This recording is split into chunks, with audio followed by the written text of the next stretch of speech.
3, 2, 1, let's go!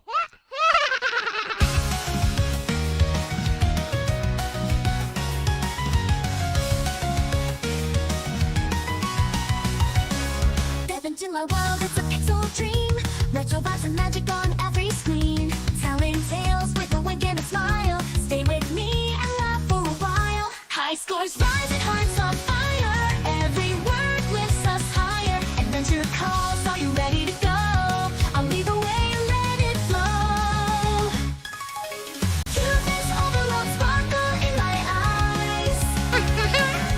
Weaving little stories under neon skies. Level up the love, it's our time to shine.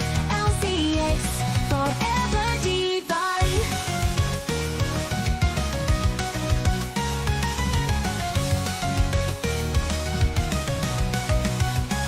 Heroes and dreams, I'll bring them to life. Plot twists, turns, and a hint of strife. Pixel perfect tales just for you. Happy endings always come true. High scores rise and hearts on fire. Every word lifts us higher. Adventure calls, are you ready to go? I'll lead the way, let it flow.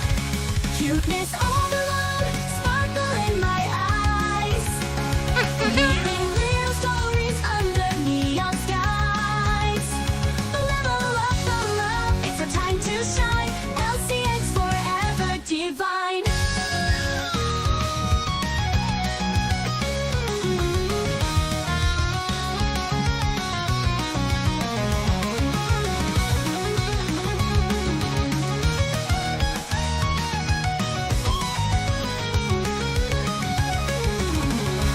Heroes and dreams, I'll bring them to life. Plot twists, turns, and a hint of strife. Pixel perfect tales just for you. Happy endings always come true. Happy endings always come true. High scores rise and hearts on fire. Every word lifts us higher. Adventure calls, are you ready to go? I'll lead the way, let it flow. Cuteness overload, sparkle in my eyes. Weaving little stories under neon skies. Level up the love, it's our time to shine. LCX forever divine. Ow! Forever divine. Oh, oh, forever divine. Hello everyone. Welcome back to our channel. Today, we have some exciting news to share. Alright, first up, let's schedule the Action 52 stream. Interview. July 17th and stuff. Hello Nagato, hello Snow, it is I, Elle-C, and welcome to the stream.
So I'm dropping Bloody Bride because it was boring. That's it. That's the entire rationale. It's boring.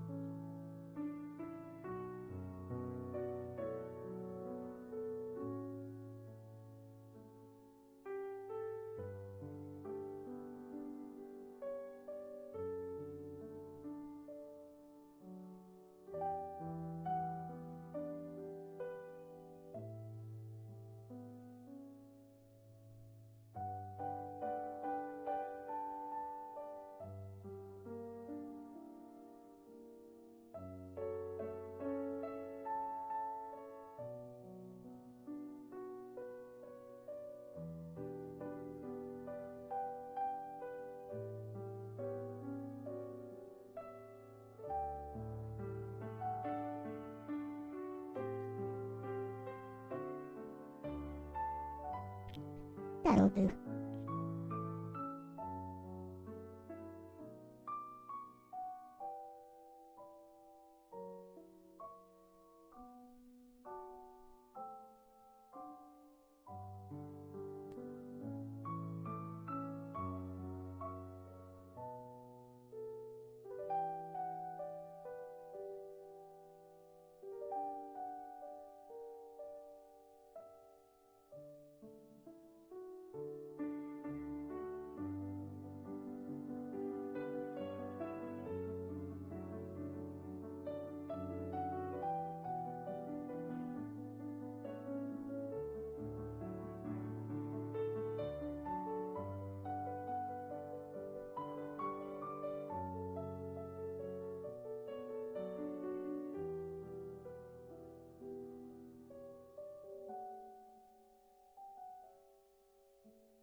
Got an idea.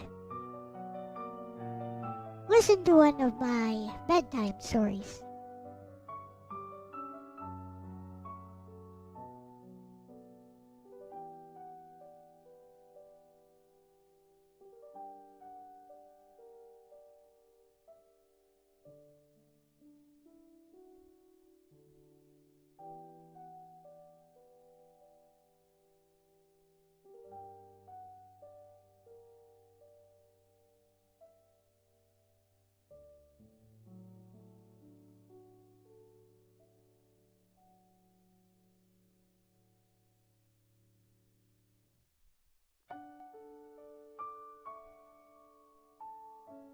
Good evening.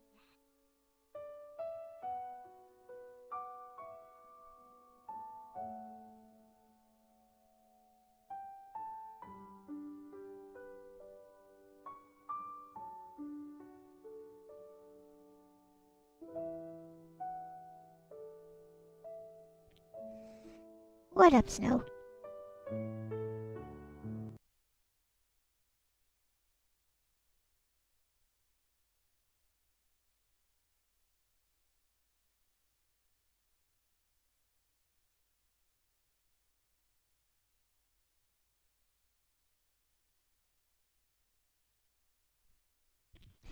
You finished your promo video.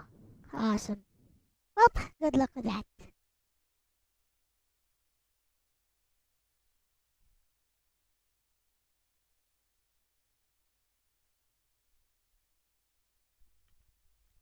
Good evening. I believe this is your first time seeing me in 3D for Elle-C Bedtime Stories. Hello, I am your host, Elle-C, and Okay. welcome to another of Elle-C Bedtime Stories. We are now up to number 12. And so, let us begin. This, my friends, is Elle-C Bedtime Stories number 12. An earthquake in Davao. It was only halfway through March, but the humid temperature was already reaching hellish levels in the fair city of Davao, Philippines. In a tropical country, the heat is often compounded by moisture and humidity, making it extremely uncomfortable unless you have a job that allows you to sit all day inside an air-conditioned room. Unfortunately for attorney Farah Duarte Isidro, the split-type air conditioning unit inside of her otherwise lavishly adorned office was currently out of commission. It was a fairly new unit and still well within the 5-year manufacturer's warranty, of course. But it had been 3 days since the service center had informed her that her unit was on queue for repairs because of the busy workload of its authorized service repair technicians. Still, the sweltering heat was of secondary importance for the 34-year-old budding lawyer. The truth is that she had a lot of things going on in the back of her mind. In a few months' time, the local elections would be underway, and she had a lot of ground to cover if she was going to secure and entrench her position as the next mayor of Davao City. Over the past few months, aside from regular business meetings with her brand managers, she also had to make public appearances at all kinds of major as well as minor events in the city. From the opening of new business buildings and shopping malls to every funeral parlor in town. Fortunately, Attorney Duarte was not new to the limelight, which was part and parcel of political life in the Philippines. After all, her father and her father's father before her were once mayors of Davao City as well. It was almost a given that the next in line in the Duarte bloodline would eventually become mayor as well. It was not a political dynasty by any means. Each and every Duarte who came into power did so on their own merits and not because of the family's political affiliations. Oh, no. With that aside, the good lawyer was currently taking a much-deserved break by browsing social media in her office desktop. A sly smirk crept across her face as she scrolled through the trending posts on political issues in the Philippines. Anonymous one. President Duarte is a madman. His idea of solving poverty is to kill the poor. No poor, no poverty. Anonymous 2. You're the madman. Why don't you be the president if you're so smart? Our great benefactor Duarte only wants the best for all of us. The reason that so many people are getting killed is because they can't even follow the rule of law. It's simple. You break the law, you deserve to die. I, for one, am happy there's a few less stupid people in the world, including you. I hope you and your family get murdered in cold blood too. Anonymous 3. I don't know about you guys, but Duarte's tax reforms are having a definite effect, and I don't like it. I work the graveyard shift in a call center, and I used to enjoy hanging out with my buddies at this local diner on the weekends. I can't even do that anymore, since the huge inflation caused by his new tax laws. Anonymous 2. You're an idiot. Duarte's tax laws follow the example set by Singapore. You're the only one seeing the short-term effects right now, but you'll be seeing a different tune 3 to 4 years later. when the Philippines is super clean with a booming economy. You can take that as an example. We Davaoeños know for certain the good work that Mayor Duarte did in this time. The old guy cleaned up drugs and crime in the entire city, all by himself. Look at where we are now. Ring, ring. Despite having a state-of-the-art smartphone, Attorney Duarte was a woman of rather conservative tastes, who still used a standard ringer. A cursory glance revealed that it was someone she knew very well. She quickly swiped her finger to answer. Hello, dear. How's your day going? I'm still a bit busy at the office, but I am taking a little break right now. Did you want to talk? The voice of her husband, Nestor Isidro, answered. Oh, not at all, honey. Just calling to remind you that we have a family date at the amusement park today, after work. It's Felicia's birthday, remember? Ah, certainly. She'd never forgive me if I missed that one. I'll see you then. After the call was ended, Attorney Duarte's fingers traveled to the 10 by 12 picture frame that she kept by her desk. It was a family picture of herself next to her husband Nestor and their daughter Felicia, who was just 8 years old when it was taken. Her eyes were transfixed on her daughter. She was a lovely young thing. She had thin lips similar to her father, but the chinky but intelligent brown eyes were unmistakably that of a true-blooded Duarte. She had a chubby face back then, but of course this was 4 years ago. Felicia was 12 years old now, and her face was beginning to taper. And not only was she taller, the shapely, palpable changes in her spoke of the voluptuous beauty that she would become in her teenage years. I'll certainly have to warn her about how to deal with potential suitors pretty soon, Attorney Duarte remarked to herself. She was a caring and pragmatic mother who viewed her public life as a Duarte as equally important as her private life with her family. Still, she was quite glad that for all the physical changes that her daughter was going through, Felicia was still pretty much a child at heart. She had asked to have her party at the Leonor Water Park in Davao del Sur a month before. She really loved the water slides there, the last time the family had a get-together at that place. She was also really thrilled because her elusive grandfather, President Antonio Anton Duarte, had actually been around at that time. Farah recalled their conversation. Well, of course. You're now too much of a smart ass.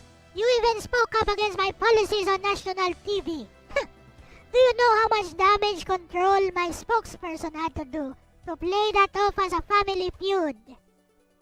Dad, you know very well that I have my rights too. I just don't agree with your drastic tax reforms. And you wouldn't listen to me in person. That was a last resort, if any.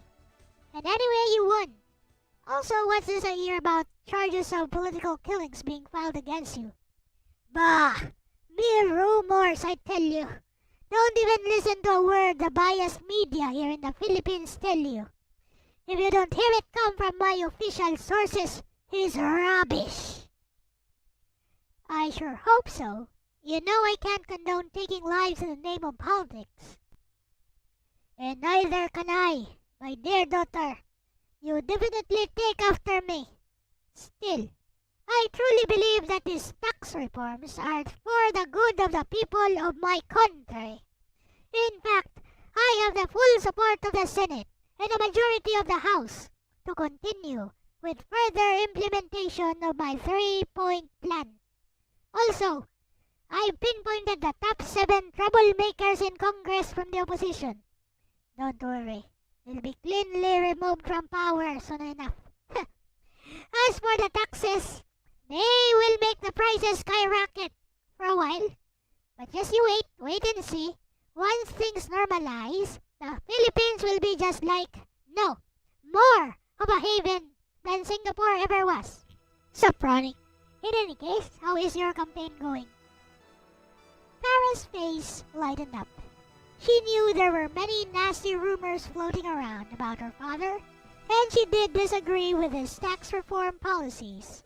But overall, she understood that he was simply a good man, a pure-hearted man, with a sharp tongue, but one that this country required in order to impose some much-needed discipline upon the masses.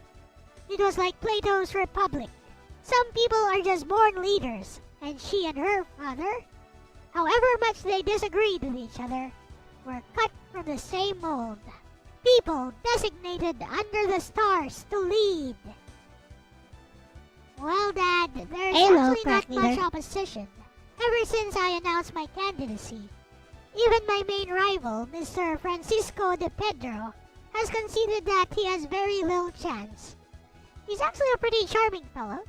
We met at the reopening of the NCCC Mall just last December. He told me in private that he'd really like to let me win, but there are people who have made investments in his name. So he has to keep his game face on and pretend to be a bit hostile in public. Anyway, I would say that it's pretty smooth sailing so far, but it is eating a bit too much into my private schedule. Huh, indeed. Politics is a dirty business and not for the faint of heart. But you are a Duarte. You were made for this sort of stuff. That much we can agree on, Dad. Huh? Why are you and Grandpa arguing so much? A third innocent low voice entered the conversation. We're not arguing, Felicia. We're just having a really exciting talk. Also, how many times have I told you not to interrupt when adults are talking, huh? Huh. Your mother is such a spoiled sport, isn't she, Felicia? What do you think about this water park? Are you enjoying it so far? Oh yes, Grandpa. I really love it here. This is paradise. I could spend 99 years in here and never get bored.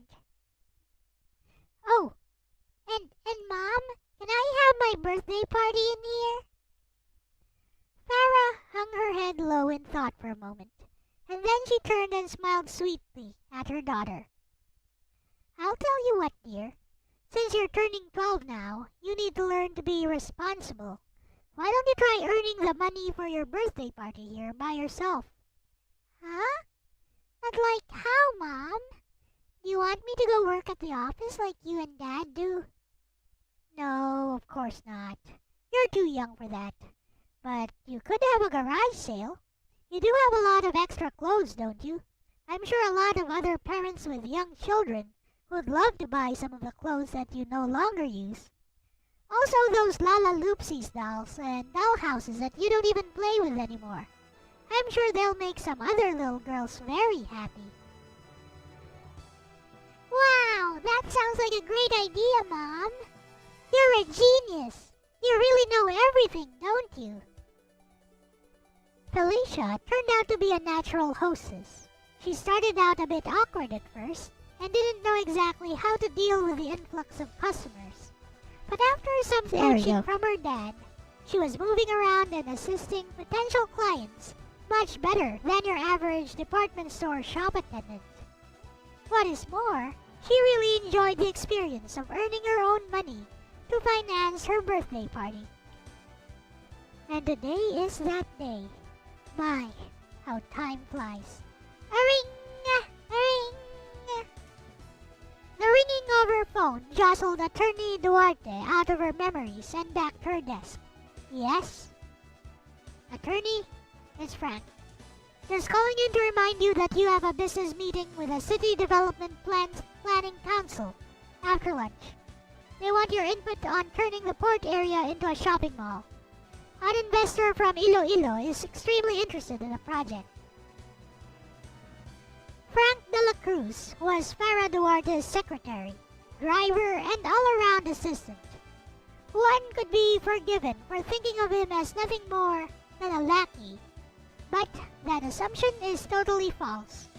Frank was a magna cum laude graduate of UP Diliman, and aside from winning various scholastic contests during his time, he was an amateur wrestling champion who had even been scouted by the URCC and 1FC at one point. While having a nerdy look with his naturally curly hair and wearing very thick glasses, Frank was the epitome of the modern Renaissance man, one who was competent and even excelled in a variety of fields. Farah personally scouted him out when she saw one of his amateur wrestling matches on TV, and the commentators mentioned he was a scholar from UP Diliman. In any case, it was a bit like pulling teeth getting Frank to agree to become her personal assistant, but Farah persevered, and in the end, she got what she wanted, at the price of 250,000 pesos a week in salary, with bonuses and benefits. Certainly an attractive offer, and much more than the 13,000 pesos that an average white-collar worker receives in the Philippines. But for Farah, Frank's services had become invaluable over the years, and she certainly did not regret a single centavo of what she paid him. As an assistant, Frank had a curt, almost disrespectful nature when he spoke, and although he was silent most of the time, he never held his tongue back if he thought he was in the right. In fact, Farah could not recall the last time she had won an argument with him. But he was also very professional. If there is one thing that Farah really admired in her assistant, it would be his ability to get the job done. Competence. Okay, Frank, I'll be right down and we can grab a bite by Mang Inasal on the way. I know you must be hungry. Mang Inasal, is it? I'm cutting down on carbs, so no only rice for me. But sure thing, you're the boss. Be right down. Get the car ready. Understood. It took Frank no more than 5 minutes to get the car ready downstairs. Much faster than the 15 minutes it actually took Attorney Duarte to finally leave her office. Farah used a white 2008 Nissan Sentra as her main mode of transportation. Of course, the family had a larger car for long overnight trips, but the trusty pearl white sedan had been a gift from her father, and she had maintained it meticulously with her own hands, even going so far as to read every inch of the instruction manual from cover to cover and ask for tips from the local grease monkeys at the Nissan Service Center on proper car maintenance. Farah herself was quite confident that she could handle a few simple breakdowns or two. Of course, she didn't even need to do that much. Frank would handle everything just fine on his own, in case they did have a breakdown. Aside from being a political science major, he had several TESDA certifications in almost everything, from repairing cell phones and electrical wiring in buildings to plumbing, welding, and of course fixing cars. It goes without saying that Farah had complete trust in Frank and his capabilities. The nearest Mang Inasal was only 30 minutes away under light traffic conditions. Farah checked her scheduler app and saw that she had plenty of time. The meeting was still at 2 p.m. and it was just about 11:30 a.m. So Frank, how are your law studies going? I'm not keeping you too busy to study, am I? No, not at all, attorney. Also, it seems that your father has made some arrangements for the next year's bar exams. I think we can expect a sudden influx of new lawyers by then. Ah, there goes my dad again. Always doing something unnecessary. Unnecessary, attorney? Well, sure. I mean, what do you think about his so-called arrangements, Frank? You're a smart guy. I mean, of course you are. Don't you think he's demeaning the profession that way? Can I be honest with you? Of course. Farah Duarte braced herself. When Frank asked to be honest, it usually meant he would be very brutally frank, pun intended, and downright savage. I think that for the bar exams, the system was already broken from the start. What with UP and Ateneo always dominating the top positions, even though the curriculum is supposedly the same nationwide for all law schools. So I think that your father breaking the already broken system doesn't actually do any harm. There was no integrity in the bar exams to speak of in the first place. All that talk about law being the noblest profession is just reassurance by those who have been through the hell of law school in order to justify their suffering. You're serious, aren't you? Frank looked back at her from the driver's seat with an almost piercing glare in his eyes. Yep, you're serious all right. And keep your eyes on the road. I trust you, but I doubt you have eyes in the back of your head. Frank, do you have a problem with the way my dad handles his government?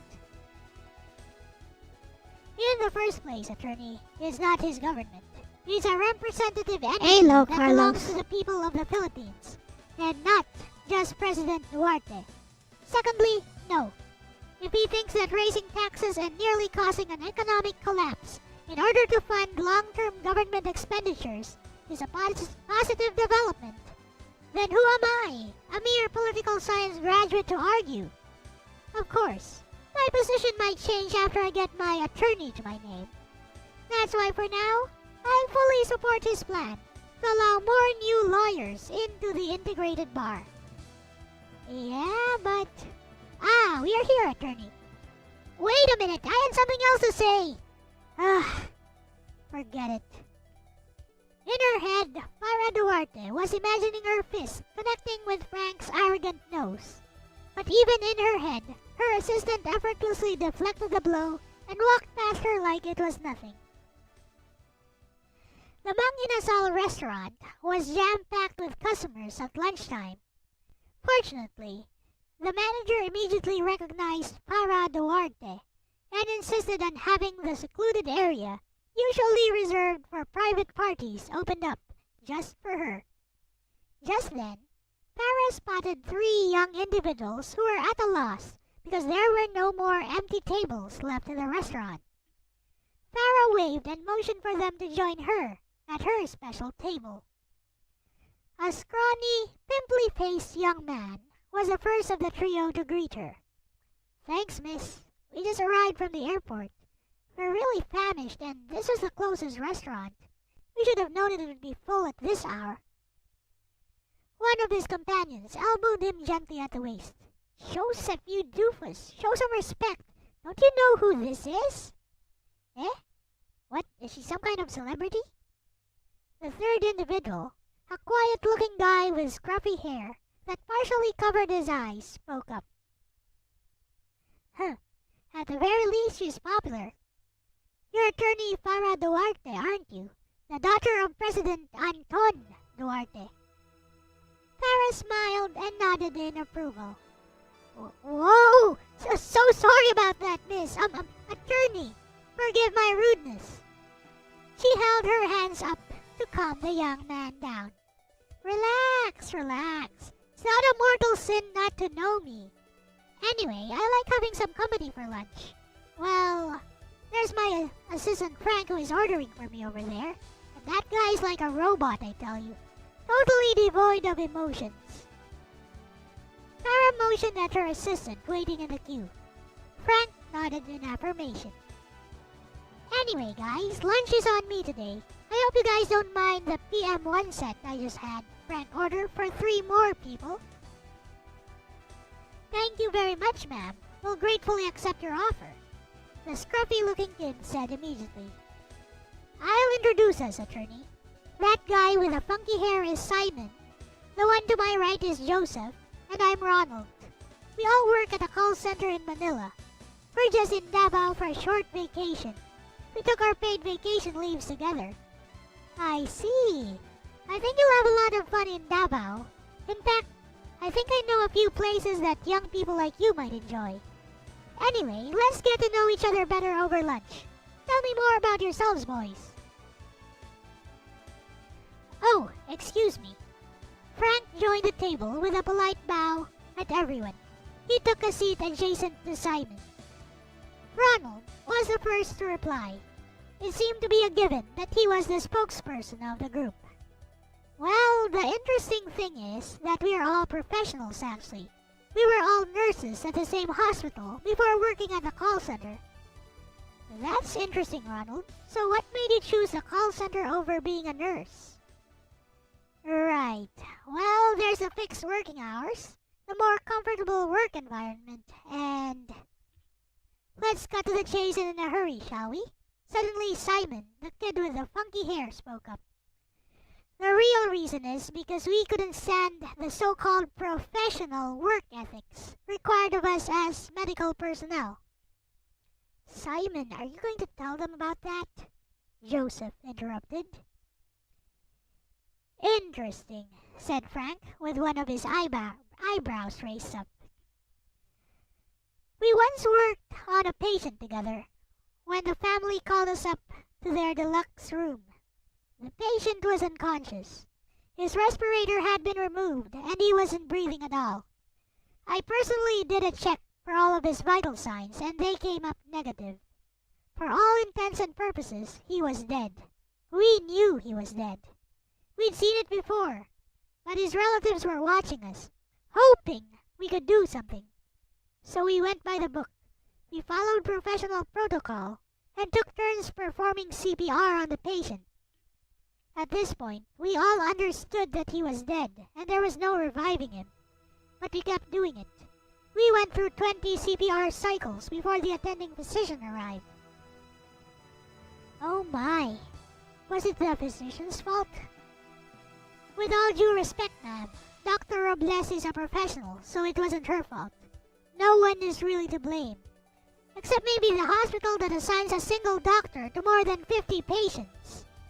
The reality is that our government hospitals are short of both nurses and doctors. But there's a huge demand worldwide for Filipino nurses. Exactly. That's why most nurses would prefer to work abroad. The only reason that most of us work in hospitals here is to gain the necessary 2-year work experience to work in a hospital offshore. So, what happened to the patient? Dr. Robles certified his death, and we were basically off the hook. The only reason we kept trying to revive him was so that we don't get blamed for the patient's death out of a technicality. The local radio stations would have had a field day over that. We all decided to quit the job shortly after that. It was just too much stress. Also, Dr. Robles no longer practices. She actually joined the same call center as us a few months later. She said that she couldn't stand the hypocrisy required of the medical profession. Even if it really is your fault, you have to make up some excuse so that it wasn't. Otherwise, you get blamed for medical malpractice. Of course, as long as you're smart enough to fool your clients with medical jargon, it's not a problem. But Dr. Robles is a person of conscience. Wow, you seem to think really high of this Dr. Robles. Ronald and Joseph smirked in unison. He should, attorney. She's his girlfriend, said Ronald. Simon's cheeks reddened a bit. Well, at least you boys found your niche at the call center, right? I suppose. Simon paused for a while and scratched his chin. But it's been getting a bit hard recently. What? Why is that? It's the taxes and the new curfew laws. We actually work the graveyard shift at the call center, and well, it leaves us mentally and physically exhausted. So we try to recharge during the weekends at a local diner, and basically spend it drinking the night away. We usually finish by around 2 to 3 a.m., which is out of the question now since the new curfew law requires all business establishments to stop serving alcohol after midnight. And anyone caught with alcohol on their tables can be arrested too. The new taxes make most of our hangout places a bit too expensive for our budget as well. Ronald over there has to pay for the schooling of his 3 siblings on his own. He has a sister who is a nurse abroad, but she has a family there too, so she can't help out much. Joseph is in debt because of a business's investment that went bad. And me? Well, to say that I'm paying for a debt that wasn't my own to begin with, out of my own pocket. Everyone's circumstances are different, Frank said in a low voice. Bingo! Sir Frank, was it? Frank nodded. But you guys are here on vacation, right? That means you have some extra cash. Actually, Simon here managed to have our boss write it off as a business trip. So the company is paying for it. Pocket money, plane trip, hotel, basically everything. Ronald answered. Ho ho! I never pegged you to be that sly, Simon. Heh, thanks. You'd be surprised at what a lot of people are capable of, ma'am. With that aside, I think you should just bear with the taxes for a little while. Spend a little bit less. And in 2 to 3 years, you'll see some definite results. Huh. If we're talking about President Duarte's promise of an economic boom in 2 to 3 years, I just don't know about that. It's not a guarantee, is it? What do you mean, Simon? I think what he's trying to say, attorney, is there's no reassurance of any positive results after 2 to 3 years. And if it doesn't work, your father can simply ask for an extension of 2 years, 3 years, who knows, 99 years on his plans? Meanwhile, the people are actually dealing with the effects of the tax reforms right now. Frank intervened. A deafening silence followed, which was only broken by the meals being served a few moments later. Everyone then took the conversation by themselves. Joseph and Ronald continued conversing with Farah about their plans over their vacation trip, with the attorney sharing her knowledge about her beloved city with them. Meanwhile, Frank and Simon talked about political issues, which somehow drifted off into philosophy, and even the plausibility of reverse time travel through multiple parallel world lines. Sometime after everyone had eaten their fill, Farah noticed large ripples forming at the center of her water glass. It's an earthquake, Frank noted. Seems to be a strong one, too. Everyone, under the table, quickly. It's hardwood, so it should protect us, just in case. Everyone, is an earthquake! Under the tables and kitchen counters, quickly! Farah Duarte's natural leadership instincts that had been honed since she was but a little girl kicked in. She knew that this was the time for her to be looking out for her people. Understood. Everyone do as he says. The manager barked the orders to his staff as well as to the customers inside the restaurant. You get under the table too, ma'am, Simon urged her. Farah took a quick look around, and upon seeing that everyone else was safe, she also took her place underneath the table. The tremors were strong and shook quite a few glasses off the tables, causing them to shatter upon impact to the ground. This elicited some screams from the female patrons. The chandelier swayed back and forth in every direction, very much like a swing on a children's playground that had gone out of control. Fortunately, it only lasted about 2 minutes before things started to settle down.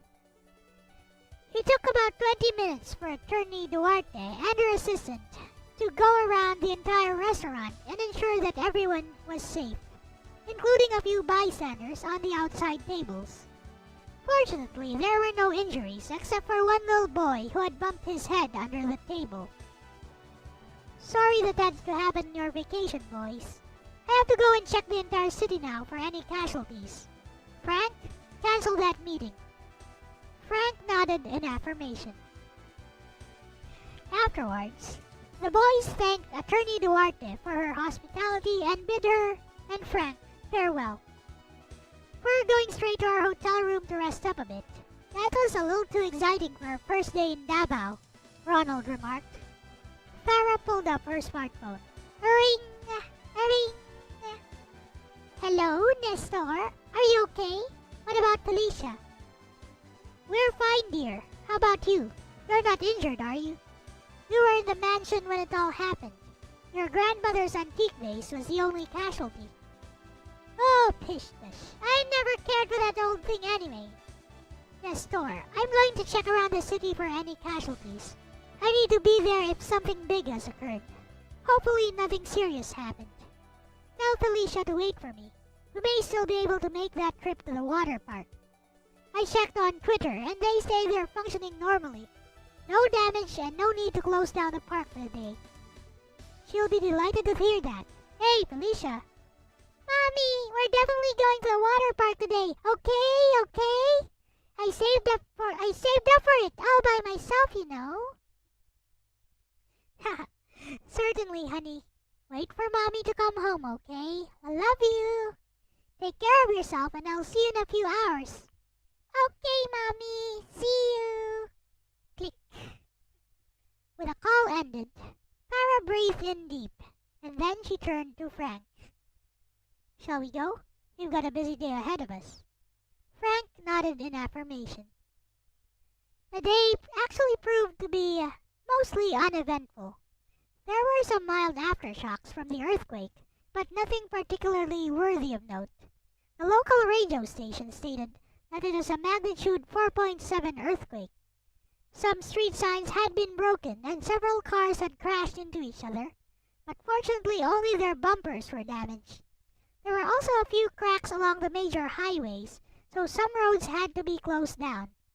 For the most part, it was business as usual in Davao City. The Davaoeños are a hardy lot, after all, and a tiny earthquake was no excuse for anyone not to be doing their jobs. Farah felt a sense of pride as she thought about how resilient her people were. The only casualty was a senior citizen who had died of a heart attack from panicking when the major tremor occurred. Farah paid the family a visit and expressed her condolences, even though they were obviously impoverished, still living in a makeshift house made out of scrap materials. The family offered her some food and drink, as is the custom for Filipino families, but she had to politely refuse since she was still full from lunch. When they left, Frank slipped 5,000 pesos into the pocket of the eldest son. It wasn't a bribe by any means. Such things were considered standard operating procedure as far as Philippine politics is concerned. By 4 p.m., they had finished touring the most noteworthy places where the quake might have caused damage. She sent a text message to Nestor, but there was no response. Farah decided to call it a day early. She dismissed Frank at this point and drove the rest of the way home by herself. I bet Felicia will be overjoyed to see me home early. That girl. She's growing up so fast. Not too soon, sweetie. Mommy and Daddy still want to spend a lot more time with you, she thought to herself. It was upon arriving at the gates that she noticed that something was amiss. The gates were left hanging wide open. The Isidro family did not employ any security guards. They hardly needed any because Davao City was such a peaceful place. They did have CCTV cameras all over the premises and a burglar alarm at night, but that was the extent of their home security system. Perhaps Nestor forgot to close it earlier. She parked her car in the garage, and it was then that Frank's parting words from earlier crept into her mind. Attorney, it's a bit out of my job description to be saying this, but you should carry a gun with you. You never know when you might need it in your line of work. Foreboding thoughts gripped Farah Duarte Isidro at that moment. She realized that she hadn't made contact with her family for the last few hours. Her fears were multiplied when she approached the doorway. The door was hanging open, and the knob had been wrenched off. She tiptoed across the hallway. There were dirty footprints all over the carpeted flooring. With fear and emptiness in her heart, she crept across the halls leading to the kitchen and dining area. It was there that she saw it. A circular crimson darkness, splotches of red on the table, across the floor, and into the microwave oven. Ah! Ah! She wanted to scream, but all that would leave her throat was a pained gurgle, almost a primordial snorting sound, like a primate could make. Nestor! Wake up! Nestor! Nestor!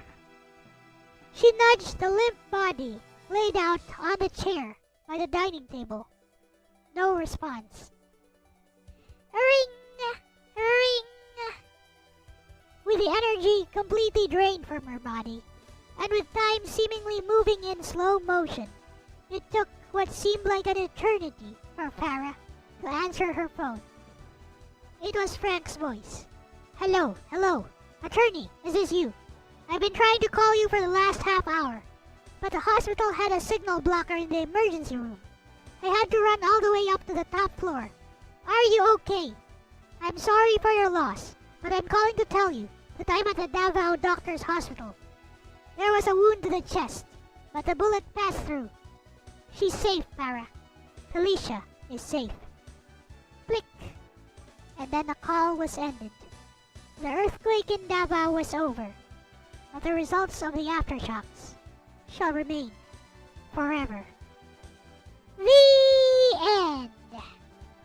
Well, I hope you guys enjoyed that story, even though it might not have made you feel very good at the end. But that be how some stories go. So, who done it? Who done it? What do you guys think? Who done it? Huh? Meanwhile, I've done this.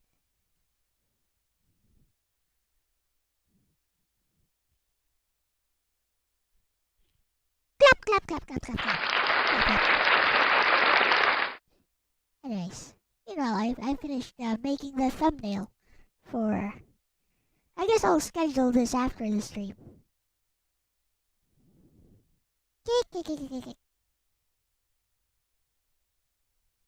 So, who done it, guys? Who do you think was the culprit? Who shot Nestor, Farah Duarte's husband?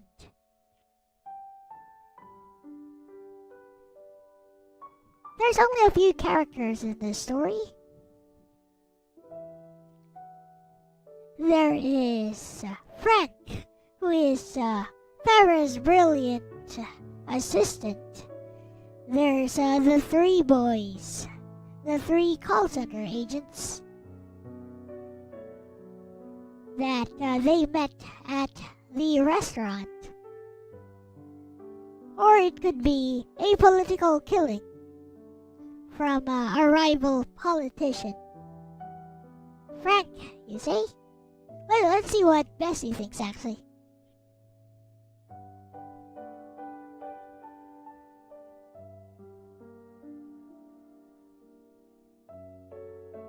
Frank did it, alright.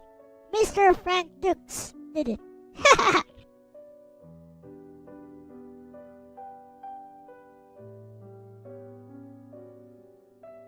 After this, I shall reveal the answer.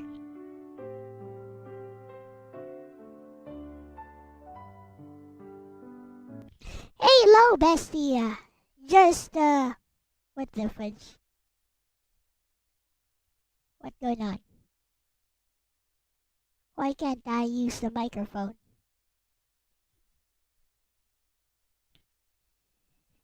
Oh,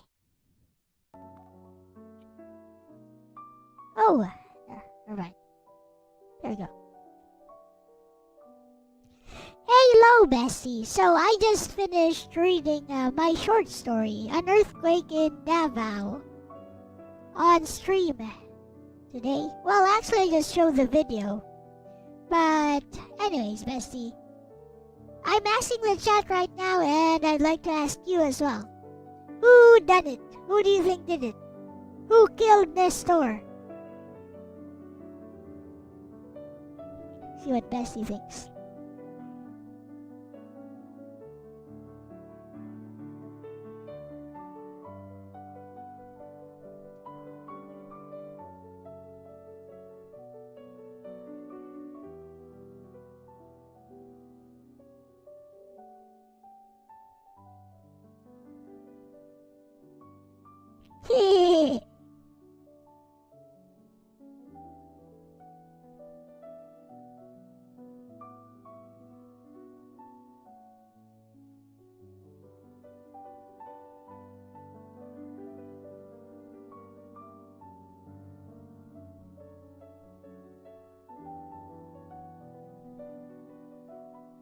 Bestie. I love these kinds of endings because you actually leave enough breadcrumbs that it's fun to speculate without there being a single definitive answer. If I were reading this as a mystery, here are my suspects in order of likelihood.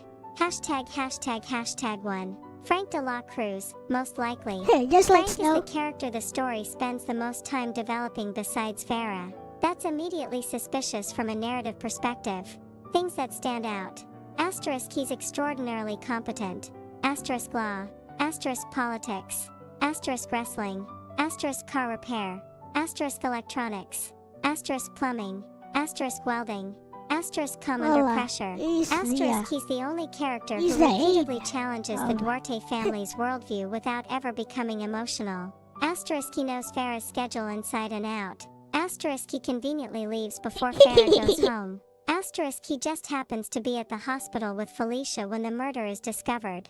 That last point is huge. If Frank rescued Felicia, how did he know she was there? He claims he couldn't call because of the hospital signal blocker, but that also conveniently explains why he was unreachable.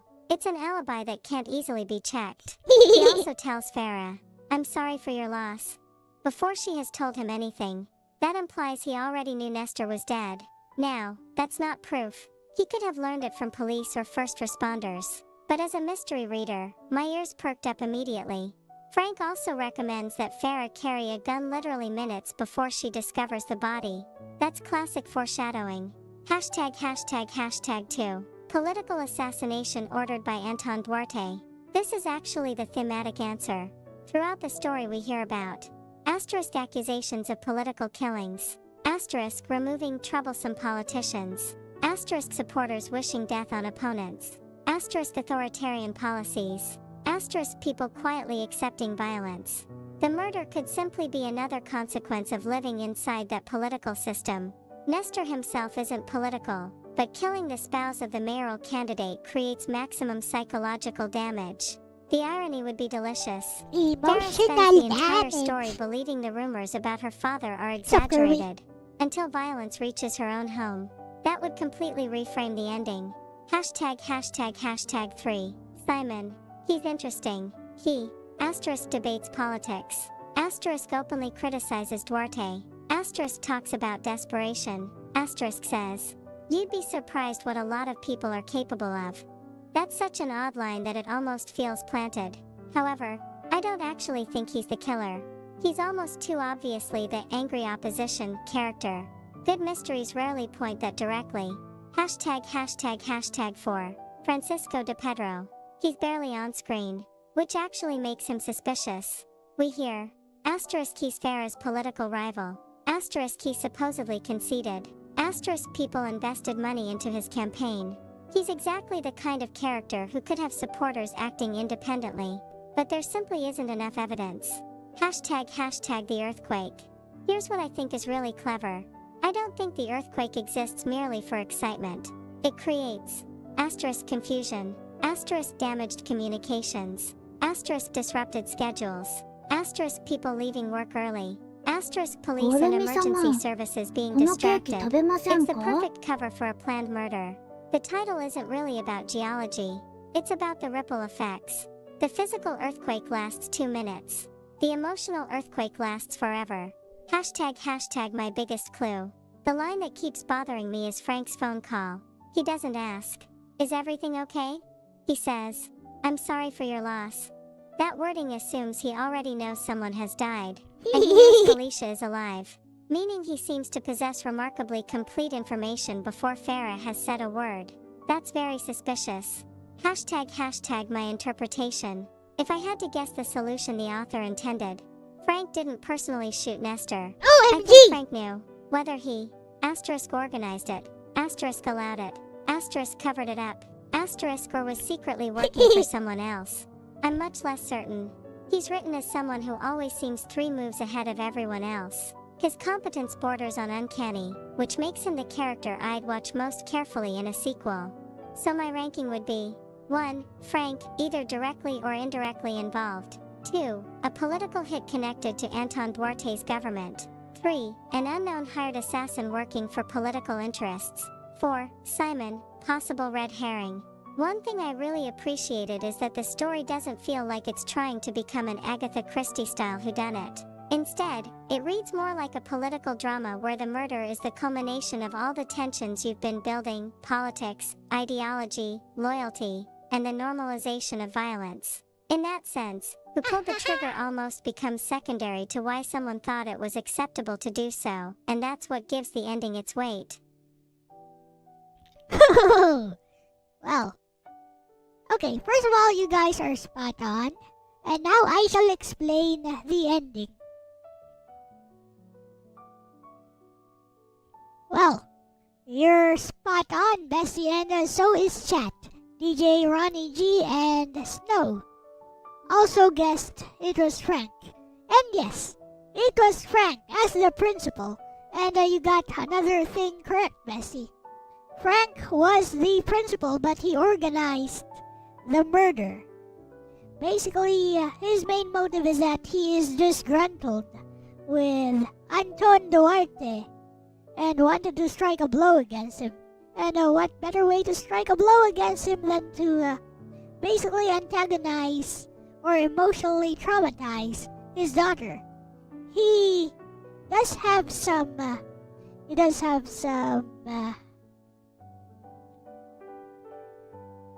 degree of humanity, or at least some attachment to Farah Duarte, so he wasn't going to murder her, and of course he wasn't going to murder her daughter. But yeah, her husband was fair game. And how it happened, Bessie? Here's the thing. Here's how it happened. So those 3 call center agents, basically they went there specifically under Frank's command to commit the murder. It was all a concerted effort. And yes, they had even predicted that there would be an earthquake beforehand. And they did plan to use the confusion to commit the murder. So yeah, well done, Bessie, and well done, chat.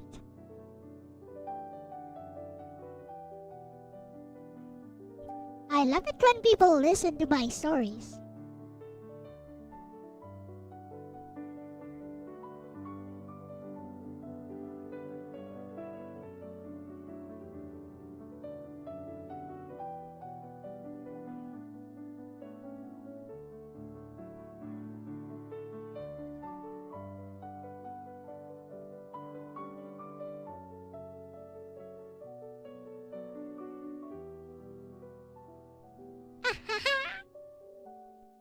You knew you didn't do it.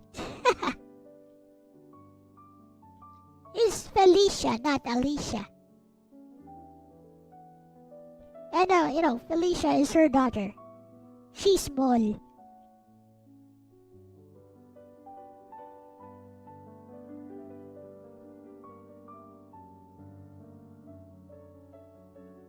That's really satisfying to hear, bestie. Grinning face with smiling eyes. And honestly, I think the reason several of us landed on Frank is that you played fair with the reader. A mystery doesn't have to reveal everything, but it should make the audience say, I should have seen that. The clues were all there. Frank gets an unusual amount of characterization for a personal assistant. He receives pages of dialogue, backstory, skills, and ideological discussion. That's narrative investment. He's frighteningly competent, lawyer-to-be, wrestler, mechanic, electrician, welder, plumber. He's practically the fixer archetype. Those are exactly the kinds of characters who can orchestrate complicated operations. He's Agent 47. He constantly argues politics with Farah, not emotionally, but with a detached, almost calculating tone. He never sounds like a hothead, he sounds like someone who's already made up his mind. He separates from Farah before she goes home. That's a classic opportunity window. He's already with Felicia. Once I reached that ending, my first question wasn't, how did he save her? It was, how did he know where she was and get there so quickly? That last one was what pushed me over the edge. Now that you've revealed the solution, I actually appreciate something else. The 3 call center agents weren't random exposition. When I first read their section, I thought, this is a long lunch conversation. But in hindsight, that entire scene is introducing the murder team while disguising it as world building. That's a neat trick. You even give each one a believable personality so they don't feel like anonymous henchmen. The earthquake is also more clever than I initially realized. I interpreted it symbolically, but it also serves a practical purpose. Asterisk emergency responders are occupied. Asterisk roads are chaotic. Asterisk everyone is checking on earthquake damage. Asterisk Farah's schedule becomes unpredictable. Asterisk and no one immediately notices another disturbance. It's an excellent cover for a coordinated operation. One thing I especially liked was that Frank isn't written like a cartoon villain. Even after knowing the truth, I can still reread his dialogue and believe he genuinely respects Farah. That makes him much more interesting than someone who secretly hated everyone. His logic is something like, I won't kill Farah, I won't kill Felicia, but I will destroy Anton Duarte by destroying the life of the person he loves most. That's cold, but internally consistent. I do have one suggestion if you ever revise the story. Because Frank is so competent, he's the obvious suspect to readers who are used to mysteries. That's not necessarily bad, I picked him because the clues pointed there, but if you wanted to make the reveal a little harder, you could sprinkle a few equally suspicious moments onto another character, like Simon or even Francisco de Pedro. That would divide the reader's attention without making the ending feel unfair.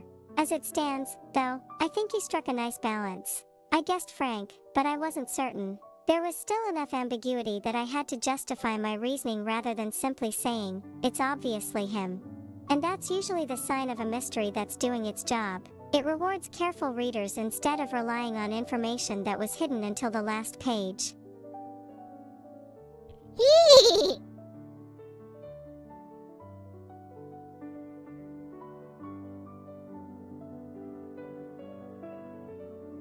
Okay. I'm gonna use this for the thumbnail after the stream.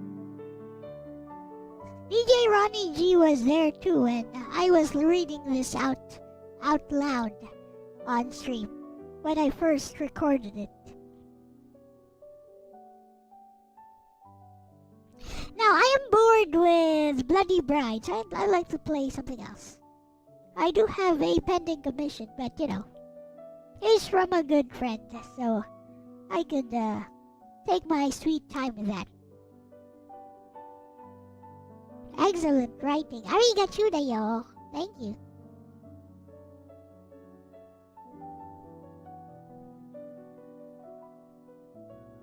You guys like this couch? Listen. Should I use this? Should I use this couch thing?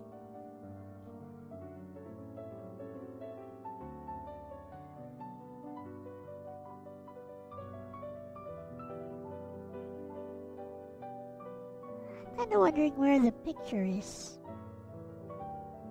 Where did I place that picture? Oh, here it is. You guys think I should use this couch here? I guess I could. It kinda works, I suppose. Should I make it a bit lower?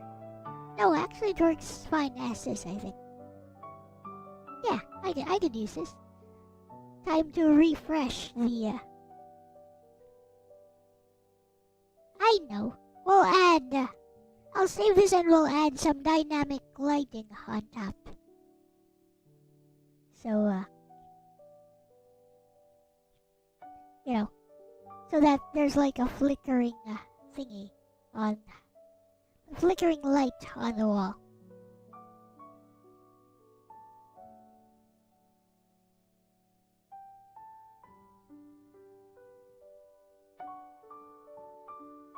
We'll have Gemini add like a flickering light on the wall. That should be good.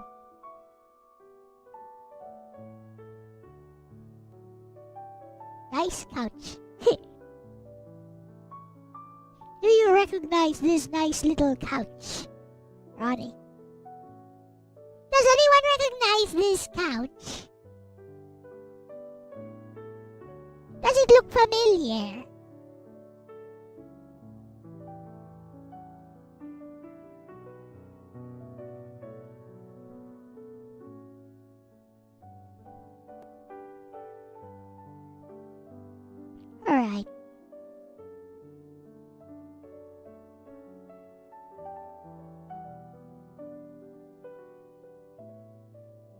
to you. Okay. Gotta make Gemini create a video out of this. Use some of that. Whatchamacallit.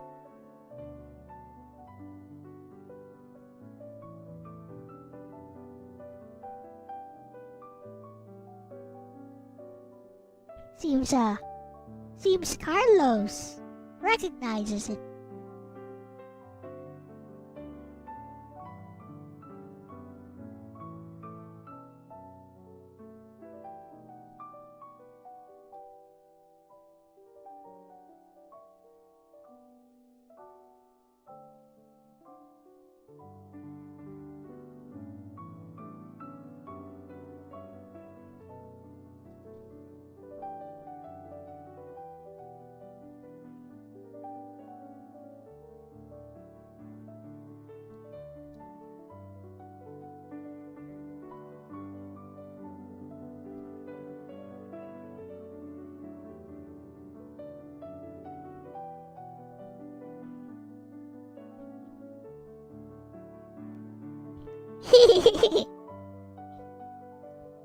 Only couch. Did I steal it from Family Guy or something?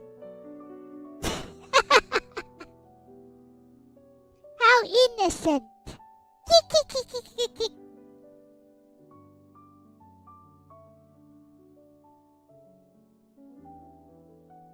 I bet Bessie doesn't know this couch either.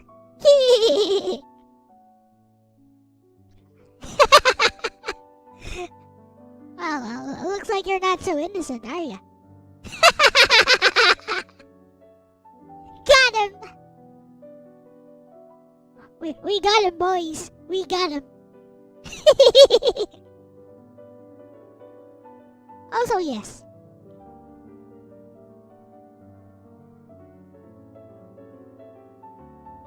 コルミ様、このケーキ食べませんか？ Rat dealer, welcome.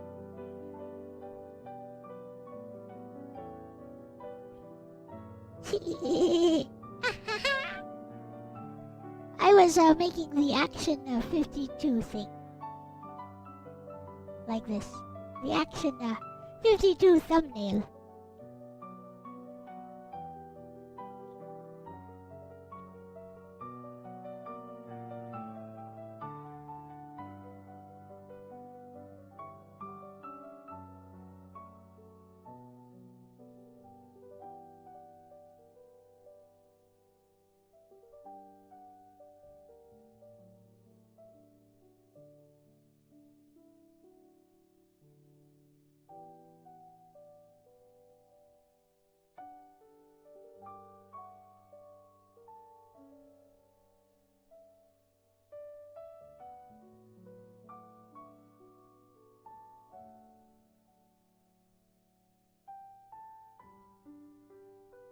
Kinda looks like the usual setup 2-set violin would use in their videos on YouTube. Yeah, I know those guys. They did like a video on Your Lie in April. They reviewed if the piano playing was legit or not. Apparently the piano playing was mostly legit.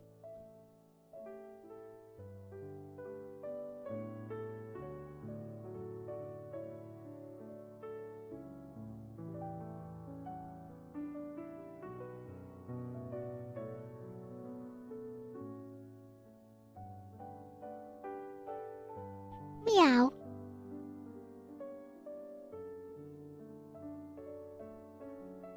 What up, Logan? Alright, maybe I'll change my background to this one. It's been a while since I've had a background change. I mean,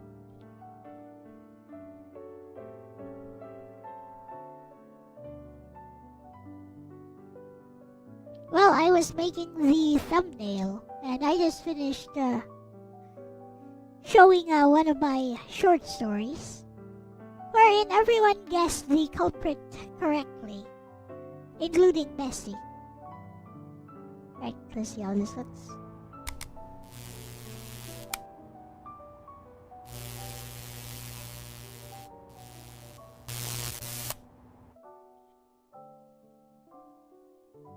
Meh. I guess I'll add the... that doesn't work. Meh. Whatever.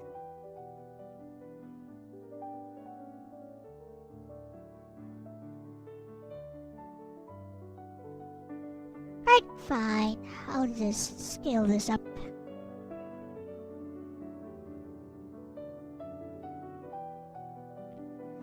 And then maybe do... I don't know, what kind of filtering should I do?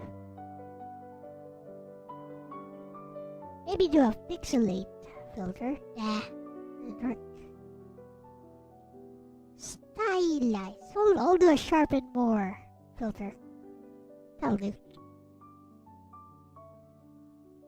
Nice and sharp. I should use vectors more often, but you know, this one doesn't require vectors. Who needs vectors? Certainly not I.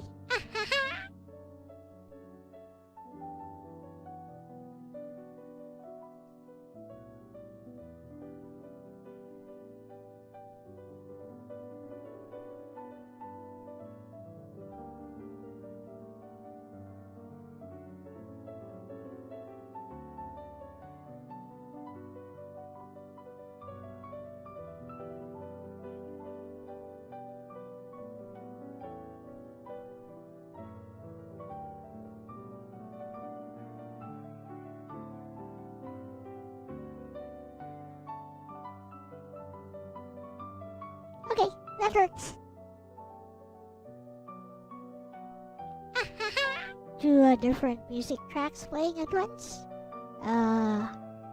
Nope, only one.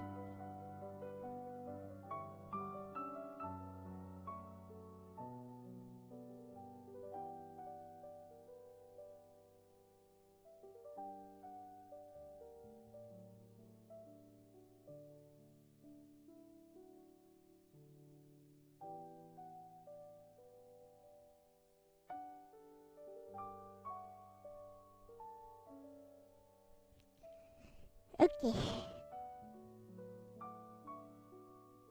And now, I know, let's play some games.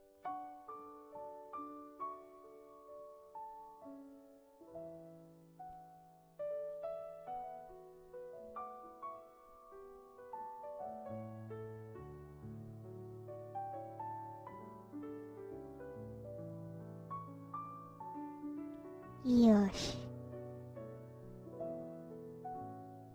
Kinda works.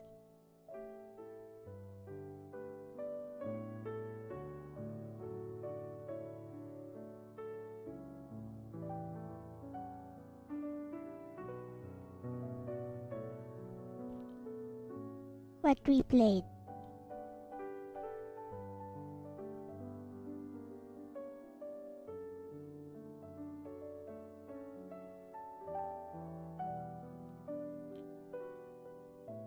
Alright, let's play some MPC.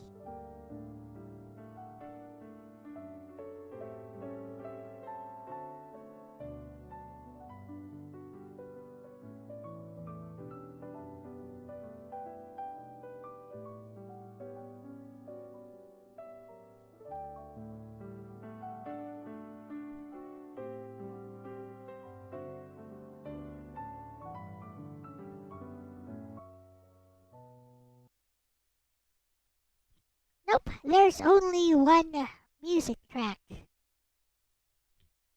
What do you mean? What do you mean?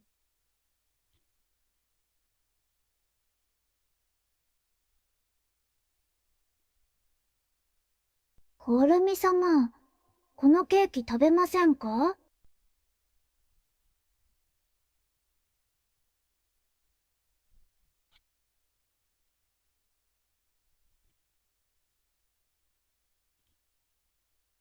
You'll show your cartoon.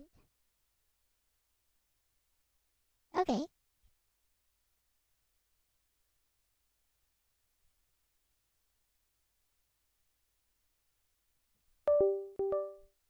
Yeah, I got bored with Bloody Bride. Also, the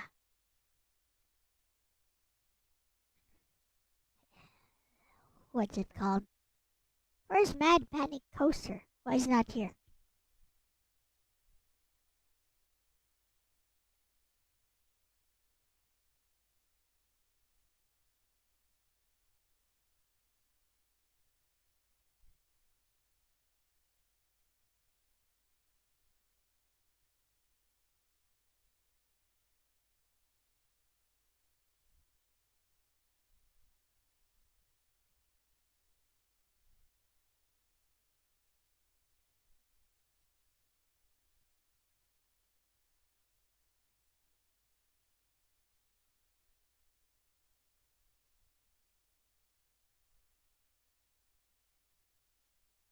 Okay, let me go find it. Should be here in my folders.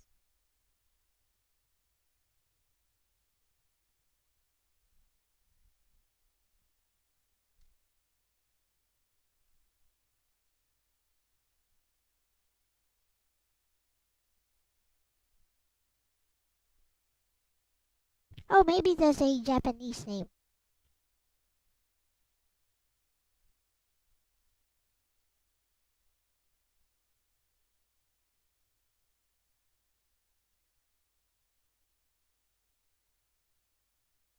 Can't seem to find it, so let's just download this directly from the repository. The repo! Oh no, not the repo.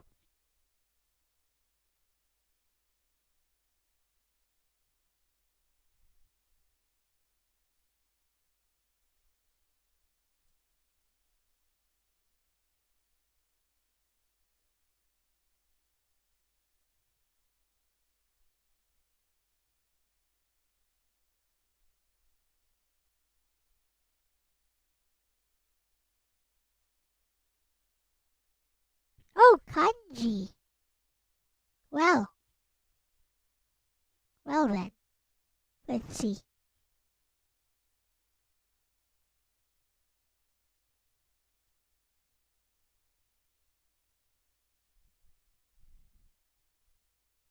Nope, totally not here. Don't know why.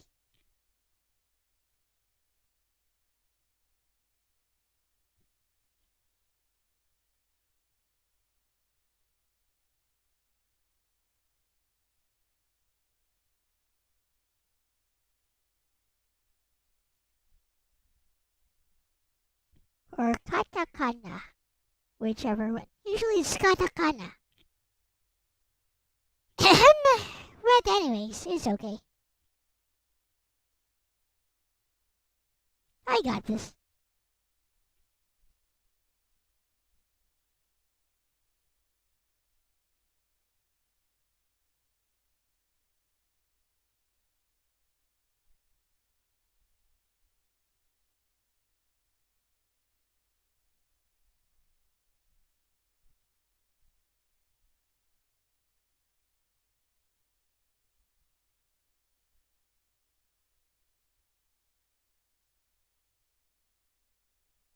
There we go.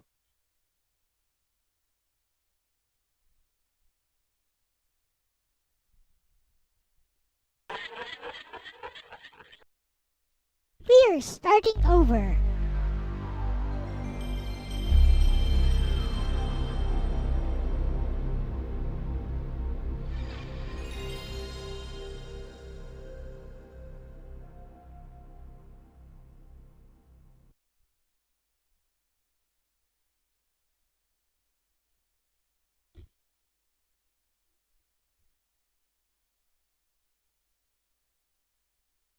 Hakuhodo.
try this again.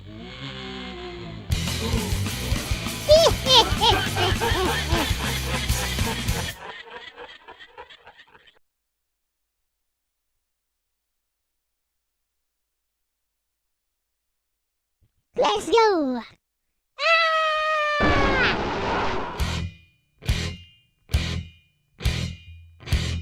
Dead! D-E-D! Dead!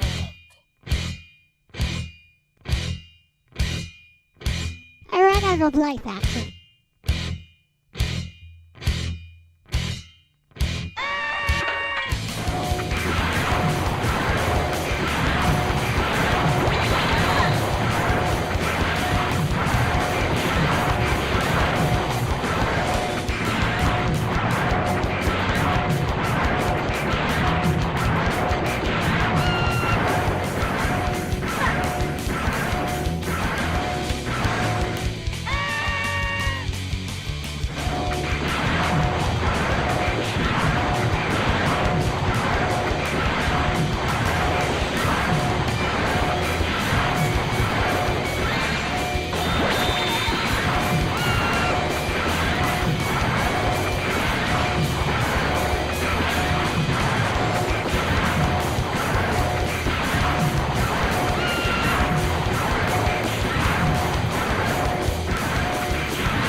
Oh yeah!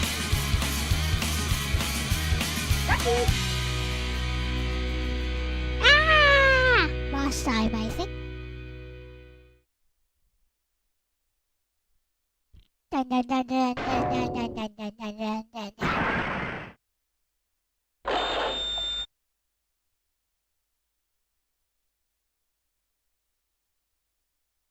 Let's kill.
I got it. I'ma fight that guy again. He's a boss. Let's go.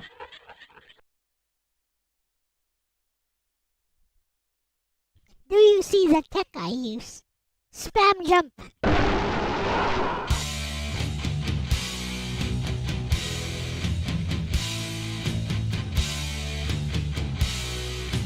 I know where to go now. We go left side.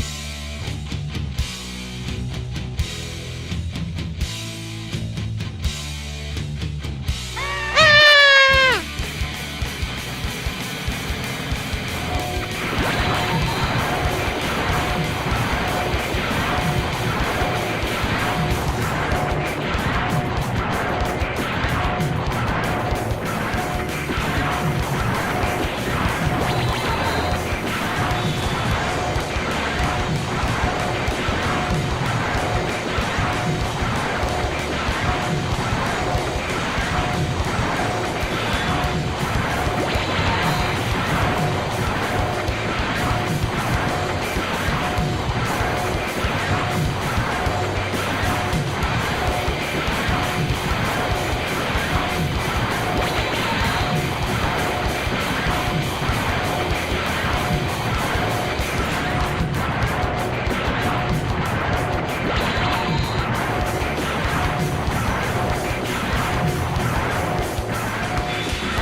Got him!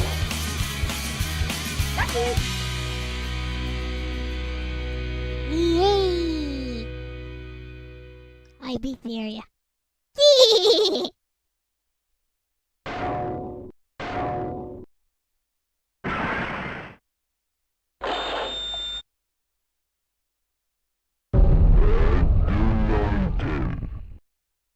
Badu Mountain.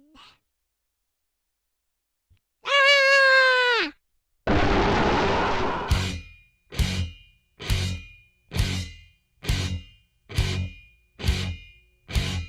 Somebody called the freak soft.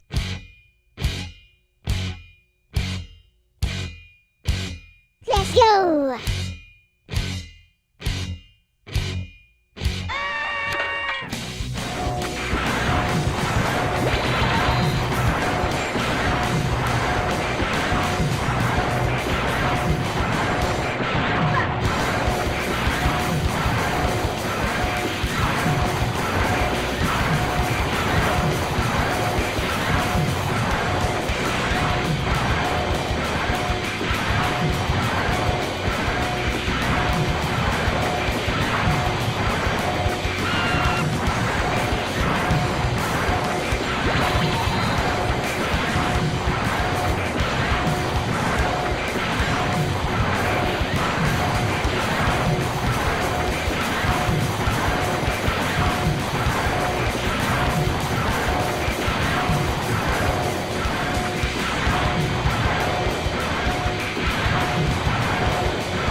Yeah, baby. Yeah, we do have theme park posters in the Philippines.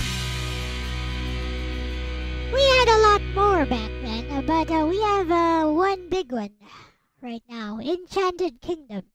Basically our version of Disneyland, but not so good anymore. It was pretty good back then, and it's also a lot smaller than Disneyland. And then there was Star City. Right now there are several all over, but no one really cares.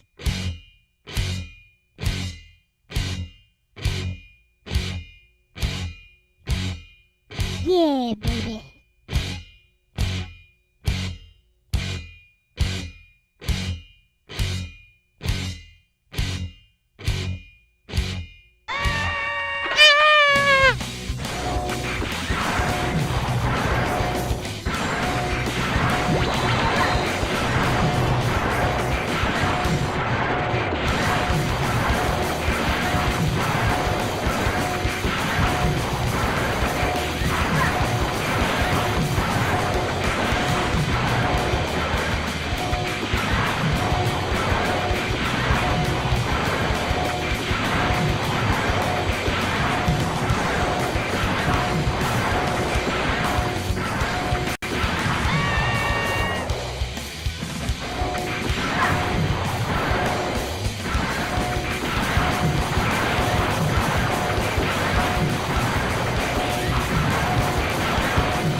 Bruh.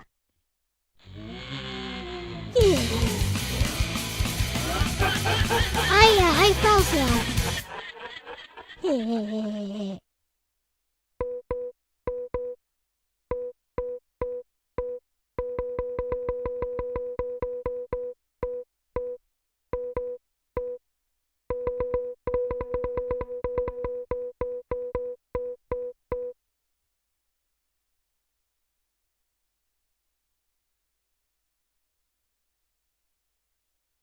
It has autosave. That's the thing.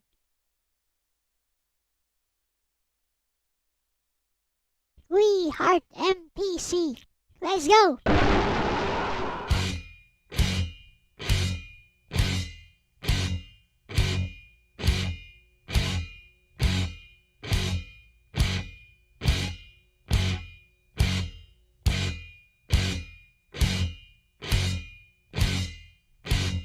Ah!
Bah.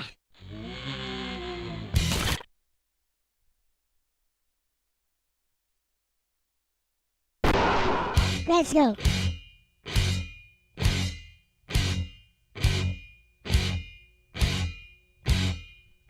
Karamucho no dai jiken.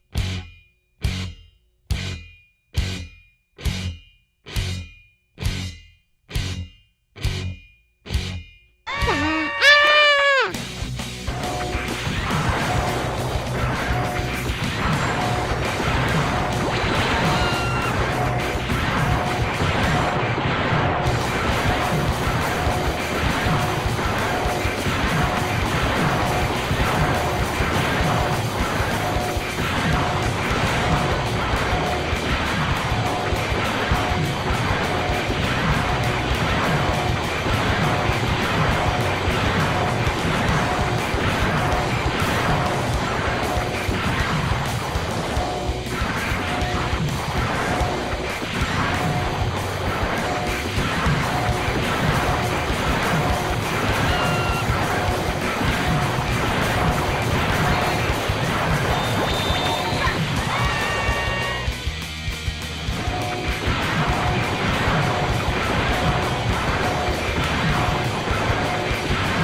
No, clutch, not lucky.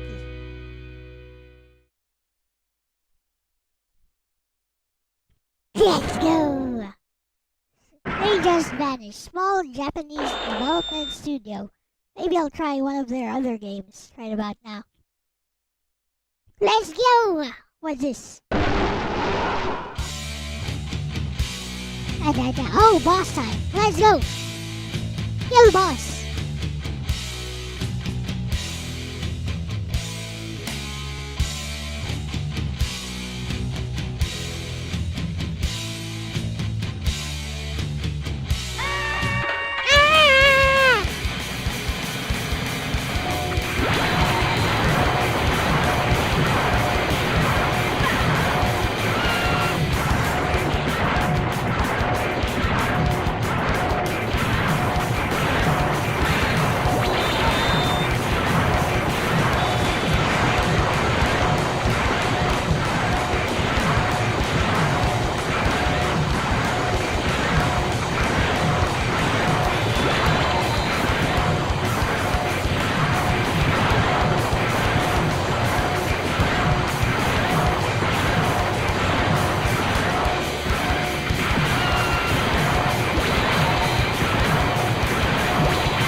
Boss got me.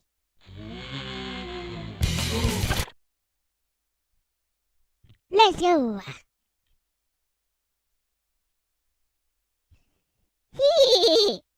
This game is tons of fun though.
Let's try the action game. Last try. Let's go. If I die here, we move on to the action game thing.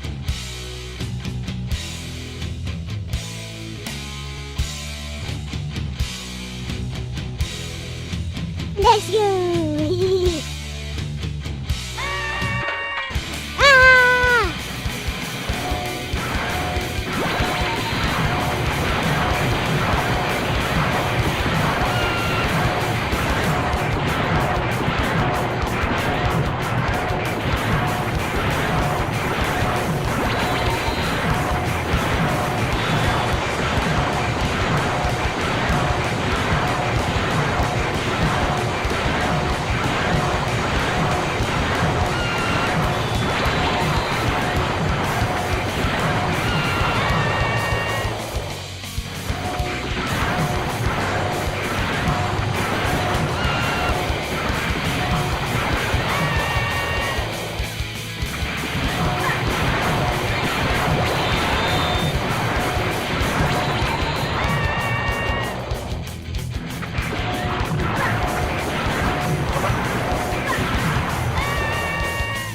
Okay, this boss is kind of hard.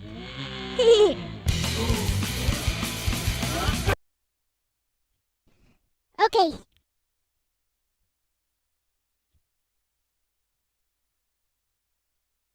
Blah blah blah. Karamucho no Daijiken.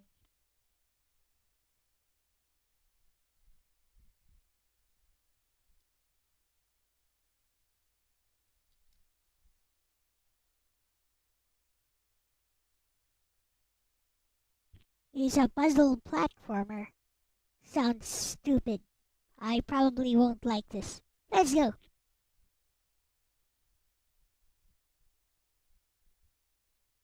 What's up, Pensive Scarlet? Sure, there were monster racing games before Pokemon. I guess.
Ah! Anyways.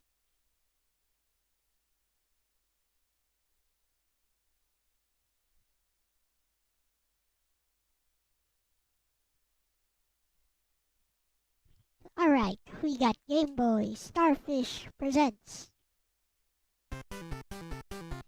Game Stato! Paswado! Anyways. Flip, flip, flip, flip, flip, flip. Okashi! Yamete kudasai!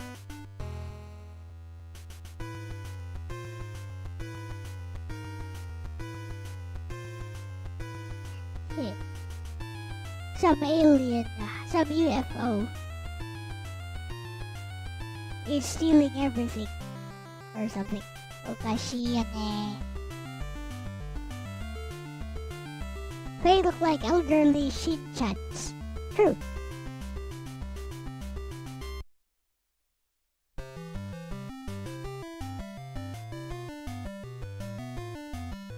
Caramucho.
Boring.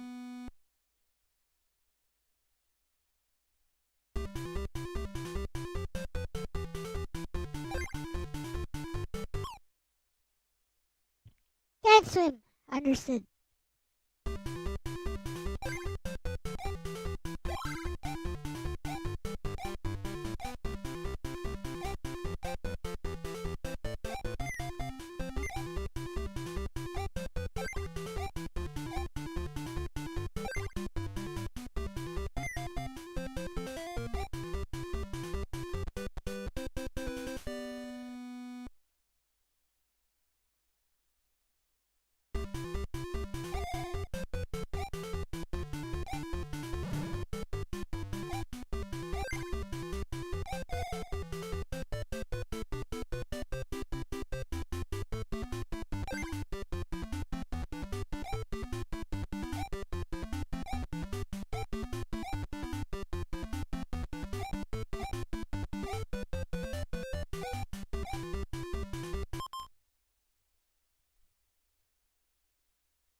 There you go.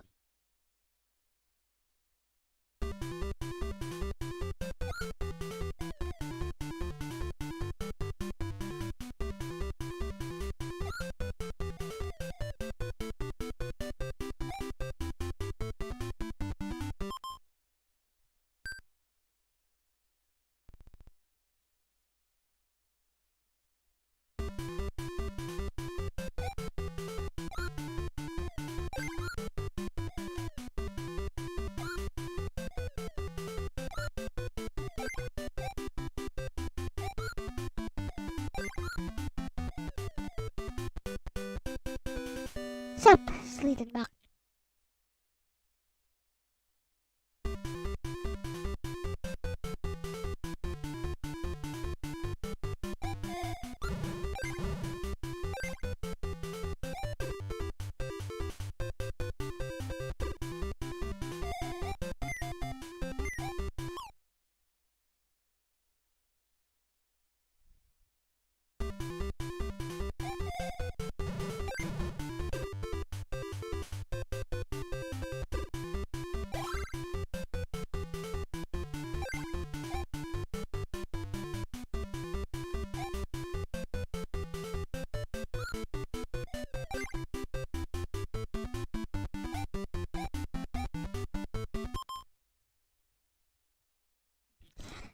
I hate these types of puzzles. Time to switch games real fast. Don't like.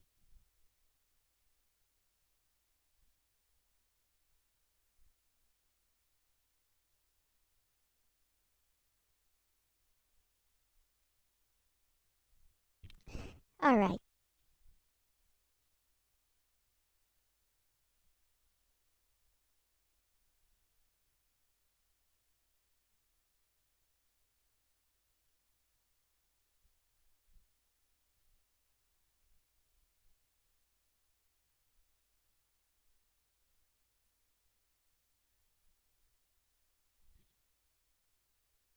What? What else?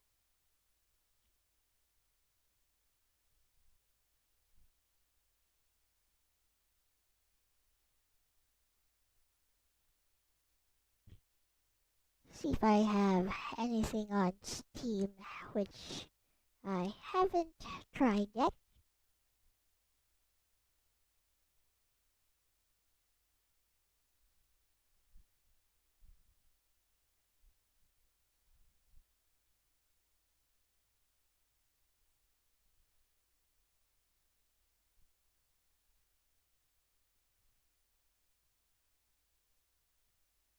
Already beat Lost Ruins.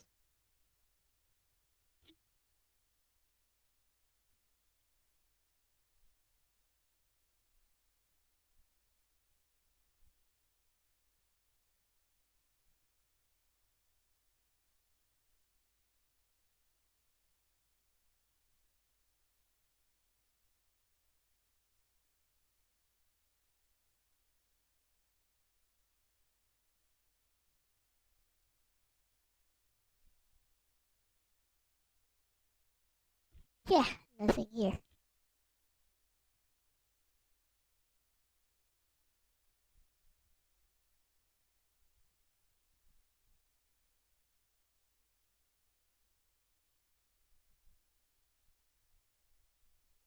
Let's play some hot shots tennis.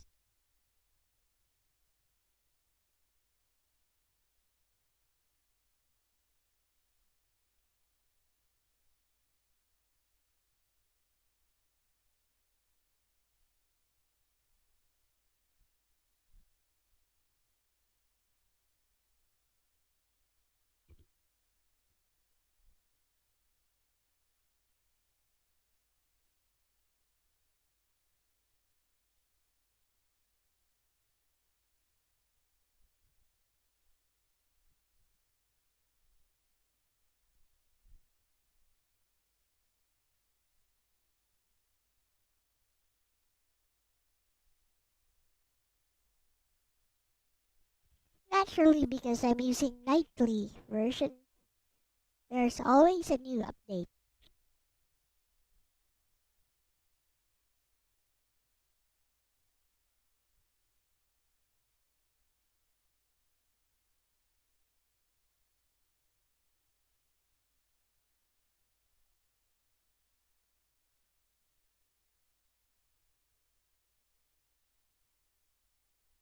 Eh?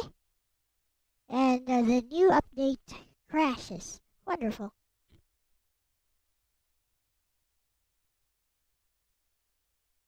Let's try that again.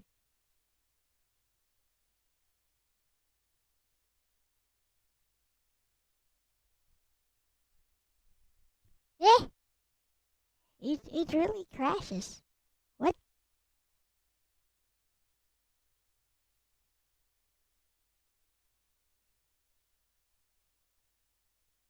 Let's switch graphics to Vulkan. Yes.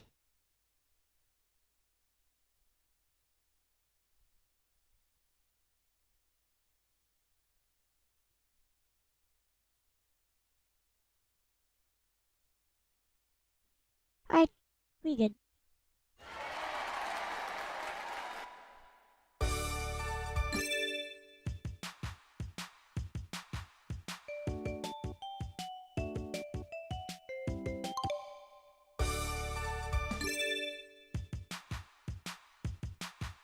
Let's do this.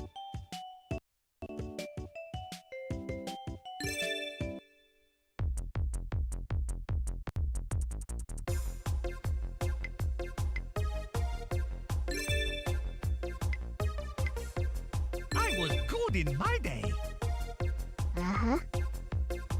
Let's be friends. Let's go, friend. Let's start this match.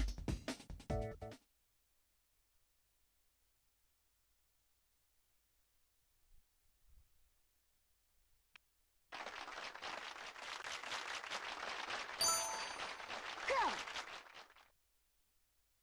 Come on. Got it. Line. 15.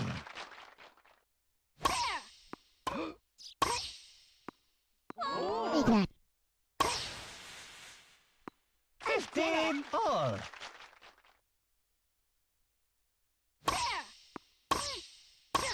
Ooh. 30, 15.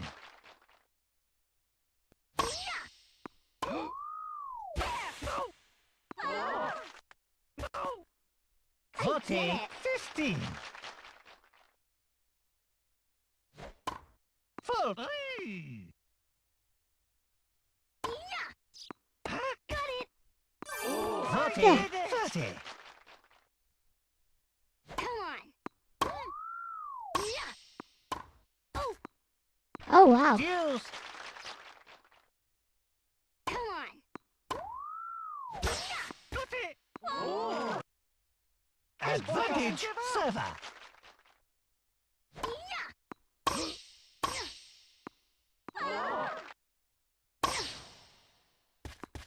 It's a slice. Yay, I won. Game server. Change.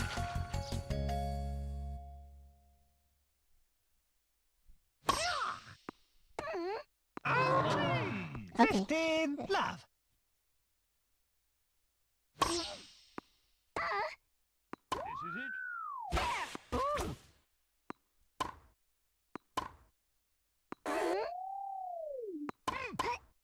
Ouchie. Nice. 30 love.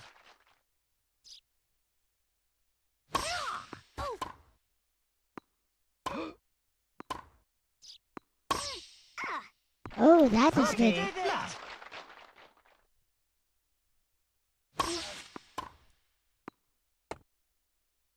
Net 40 15.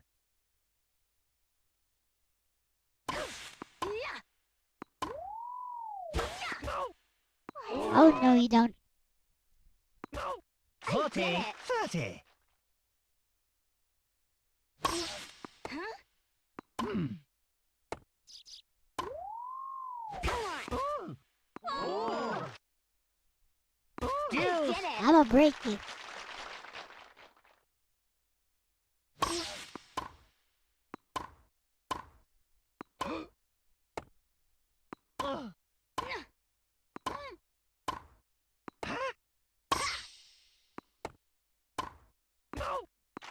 Advantage receiver.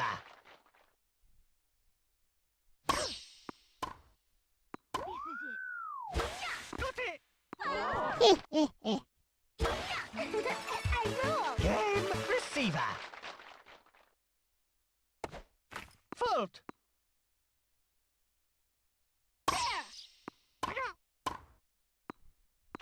15 love.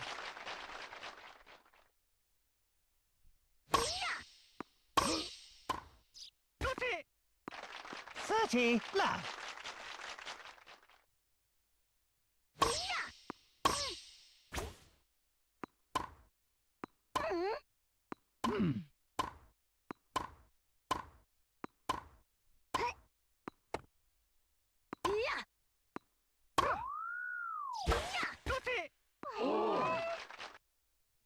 You ain't got nothing. 40 love.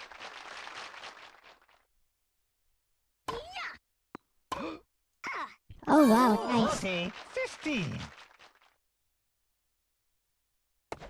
Fault. Come on. This is it. No. Ha!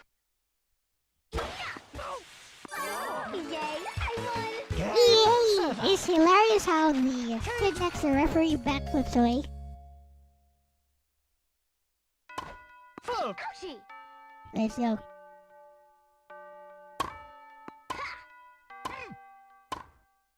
This is it. Come on. Come on.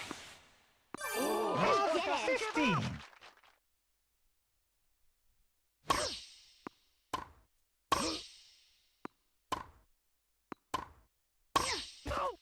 Cut off that flippin' angle. Cut off them angles. Love Get it. 30.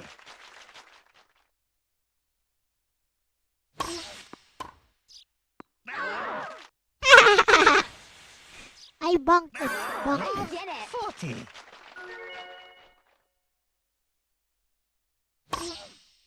Come on. Oh yeah, picture perfect. Game settle match. I did it.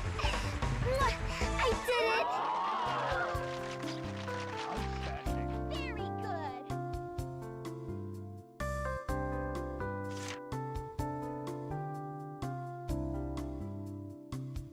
As you can see, he serves much better than me. My character is pretty weak actually, but she has good control.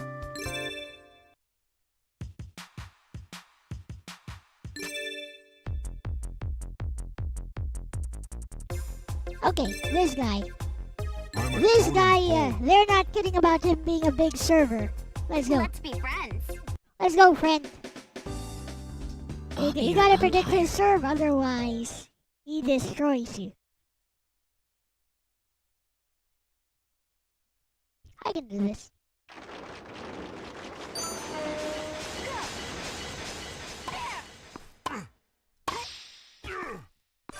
$15 love. Fault.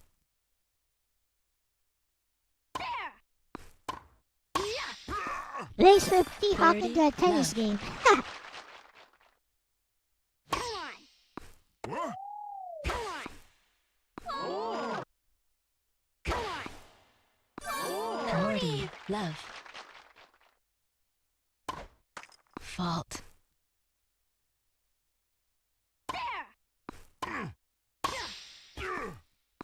That counter though.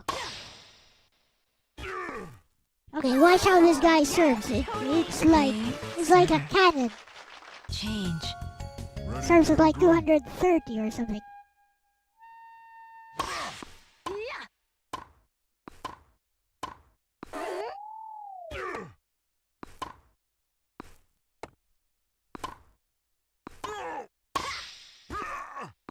Love 15. So the solution, move back.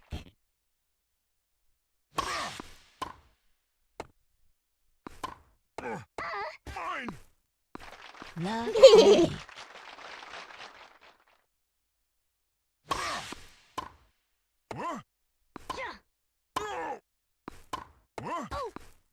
Ooh, 15 that was a good one. 30. Fault. Double fault. 1540.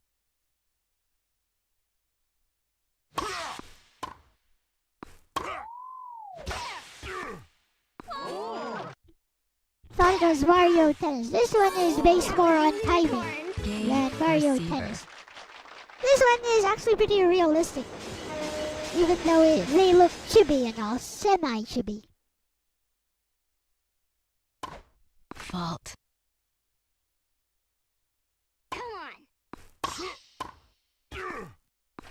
15 love. Fault.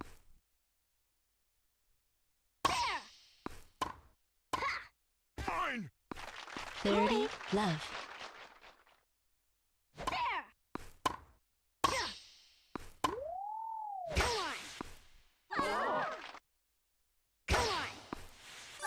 Forty love.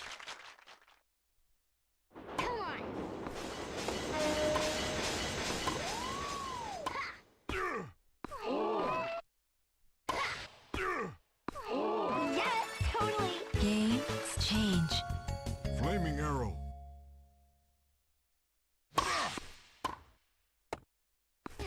Bro, 15 that was good. love.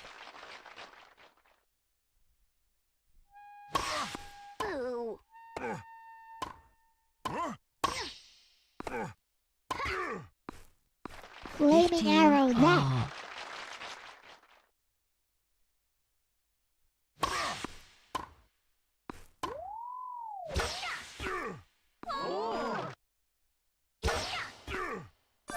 Fifteen. Huh?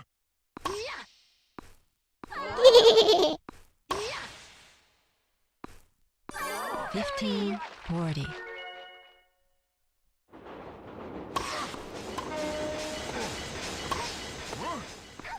Ah, can't reach it. 40. Fault.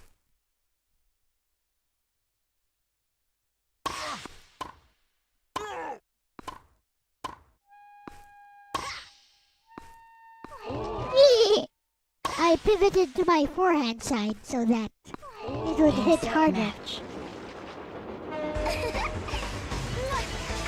Domination! He got dominated.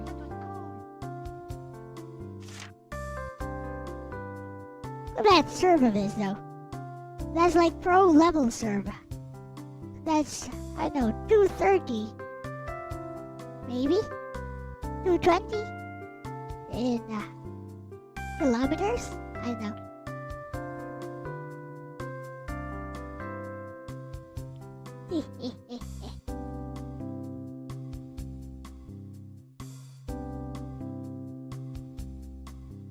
It's all about taking the initiative or something.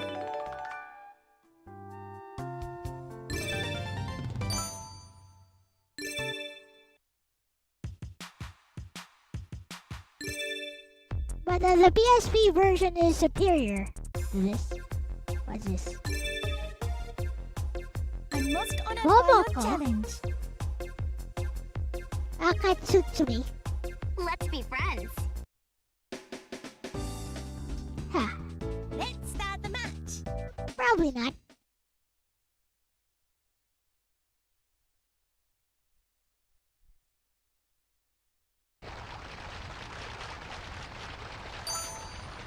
Get ready.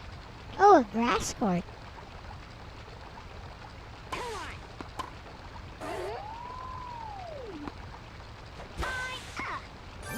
I did it. Come on. Hey. Come on. Ace. 15. Oh. Bolt. Come on. Boom. Yeah. Hey. 30, 15.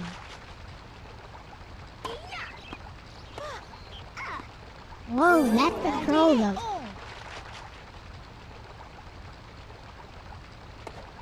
Bolt.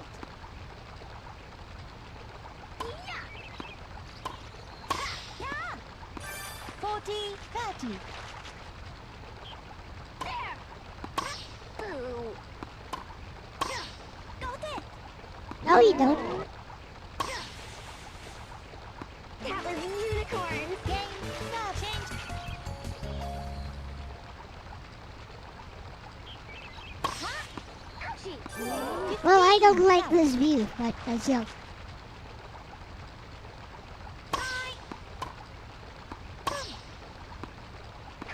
30, left.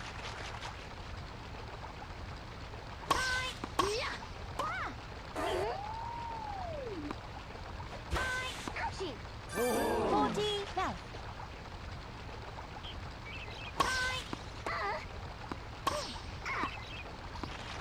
This view sucks. Game server. Come on. Hey! Thank you. 15. Come on.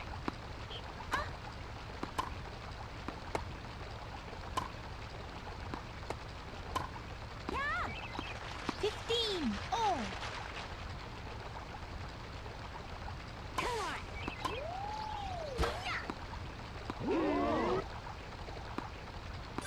13, 15. There. Hey. Ouchie. 30. Oh. There. Wah. Got it. 30, 40. Come on. Hey. Use. Like that. Come on. Ouchie. Bro. Advantage receiver. Yeah. Wah. Yeah. Deuce game.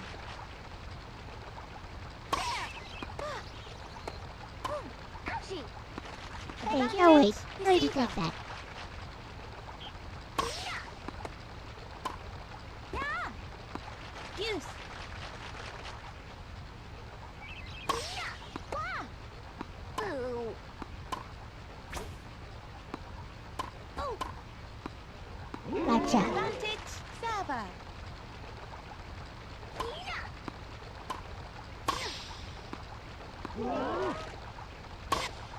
Yes, totally. Game, start, change. I hope you're ready. Yeah. Oh, I see. She uses short angles. Ouchie. On the line. Thank Okay. you. Left. Yeah. Ouchie. Bro, those angles. 40, left.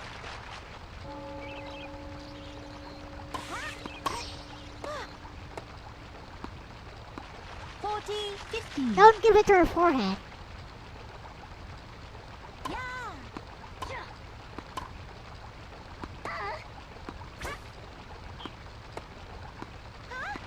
40, 30.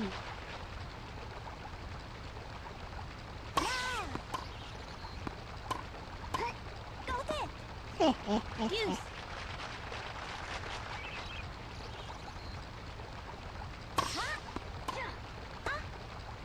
Yeah. Advantage receiver. Yeah.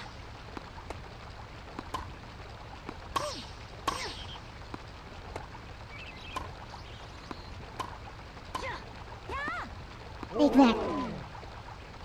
Yeah. That was unicorn. Game receiver. Wah.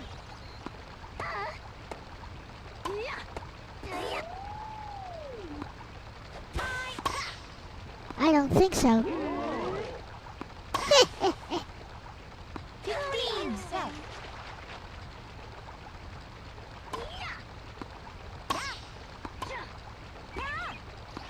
30 left. Bolt. Double bolt. 30, 15. Come on.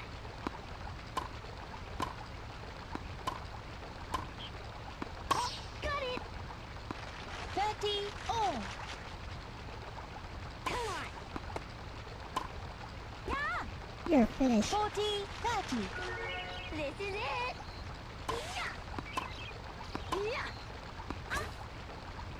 Ooh. Got it.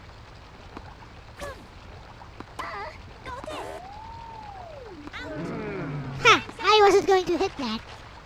I did it. If you hit it and it goes out or it hits the net, that counts. Even if it's going out. She has a stronger serve than me. Everyone has a stronger serve than me. It's sad.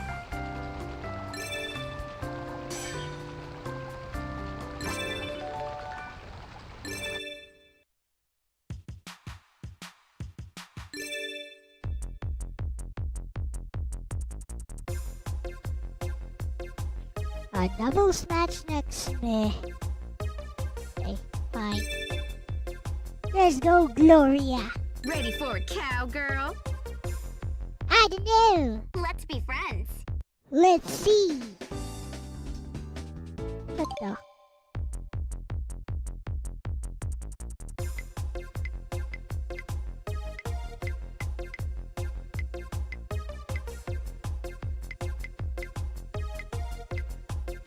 Let's be friends.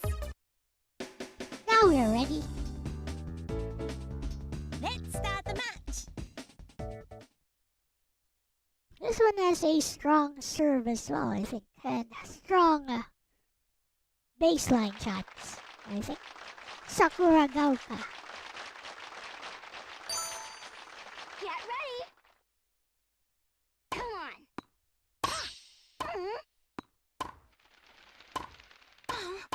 Got it. Love 15.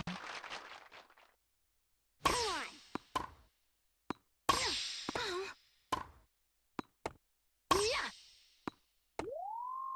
Come on. Like that.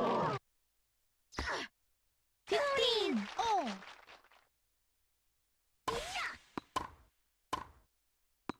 Oh, French. 15. 30. there. 30. Oh. This one likes the prolonged rallies.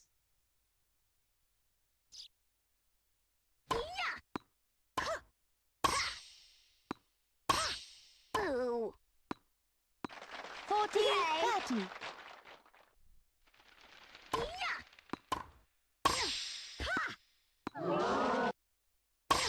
That was unicorns. Game. Server. Change.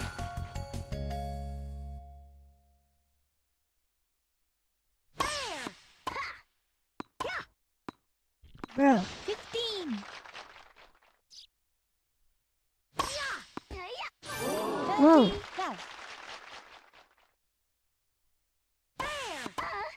Love. 30. 15.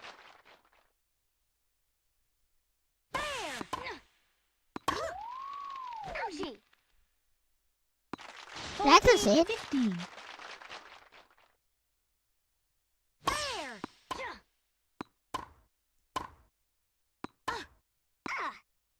French. I am on fire. Server. There. Come on.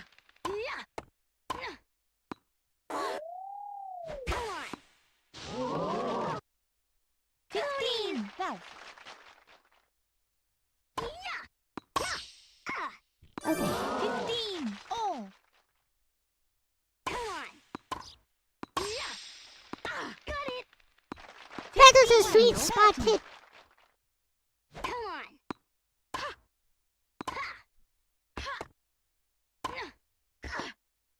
Like that. 30. Oh. There.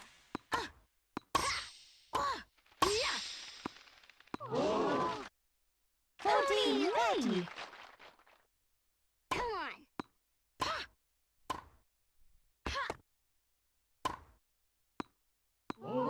You ain't getting that. Yes, totally. Game. Change.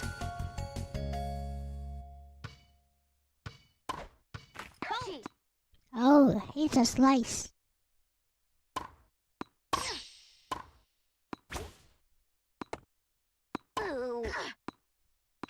Lab 15.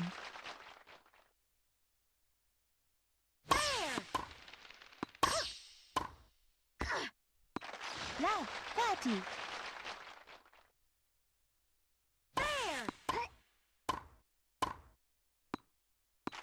Lab 40.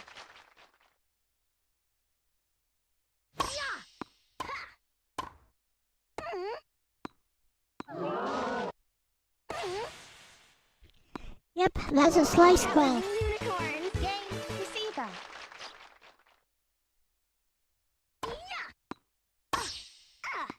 Whoa.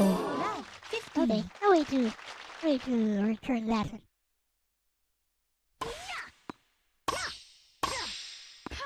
My turn. 15. Oh.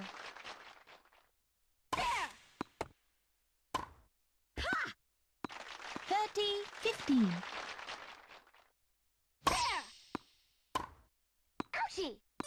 Oh, wow. Oh. Fault.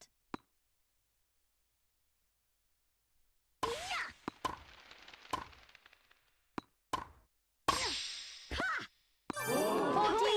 30. This is it.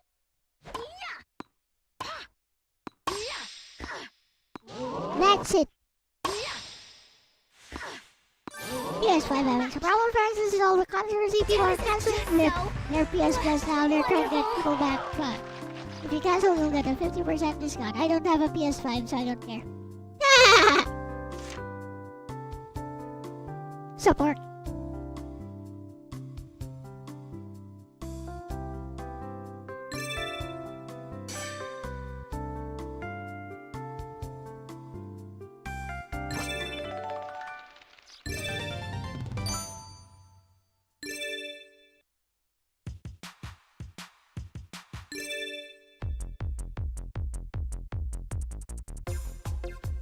Oh no, doubles.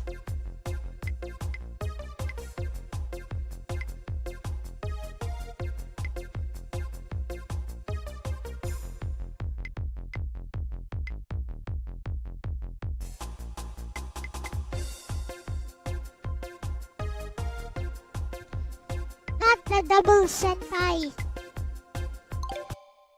I don't want to play anymore.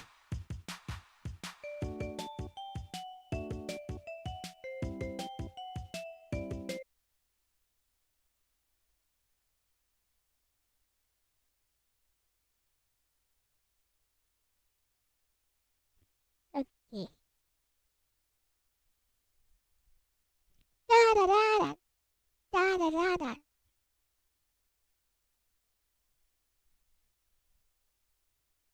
There's Rebirth.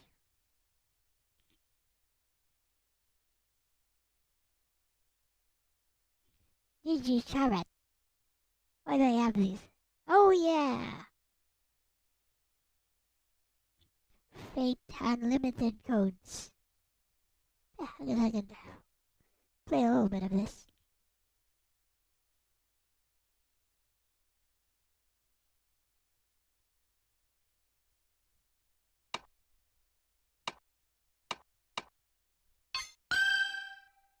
Capcom タイプムーンキャビアエイティング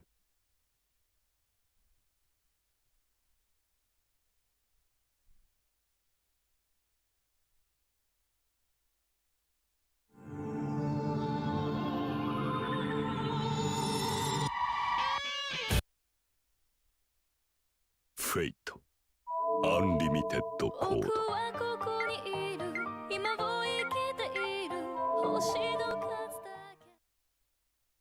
キャラクターを選ぶがいい美味しそう。期待に応えるとしよう See what this one can do. Okay.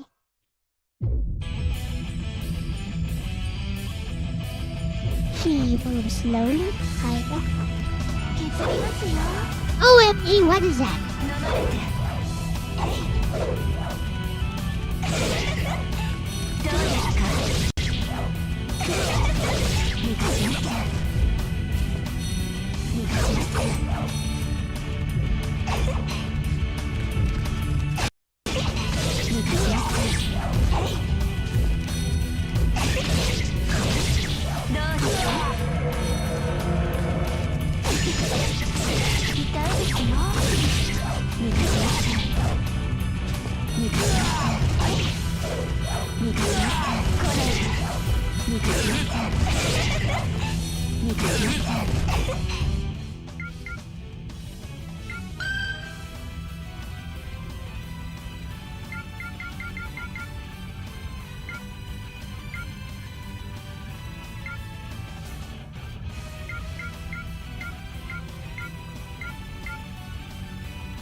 Okay, that's an OTG.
りますよ。どうですか？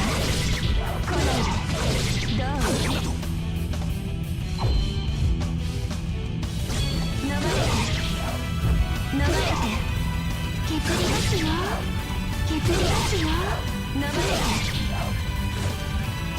この子怖いですよ。来ないで。来ないで。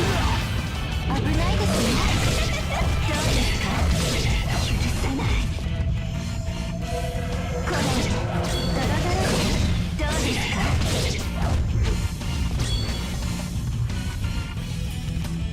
ドロドロで。危ないですよ。どうですか？この子怖いですよ。来ないで。おいで。どうですか？来ないで。来ないで。許さない。痛いですよ。来ないで。捕まえて。おーい。来ないで。痛いですよ。逃がしません。おいで。逃がしません。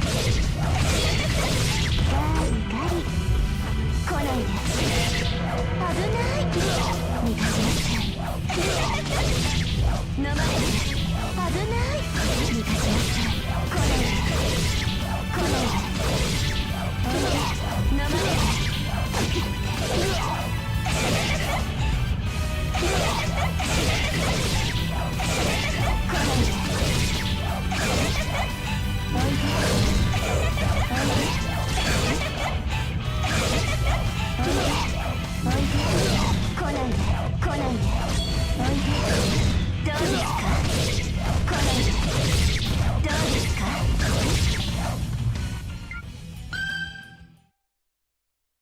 Let's see how well it works versus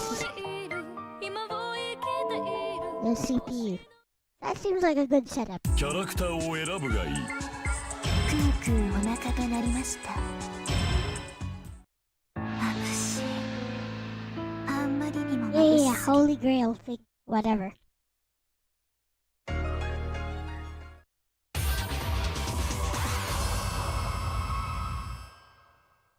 力。ラウンド1ファイト。どうですか？おいで。削りますよ。おいで。来ないで。抜かしなさい。飲まれて。おいで。来ないで。痛いですよ。抜かしなさい。来ないで。抜かしなさい。どうですか？おいで。痛いですよ。来ないで。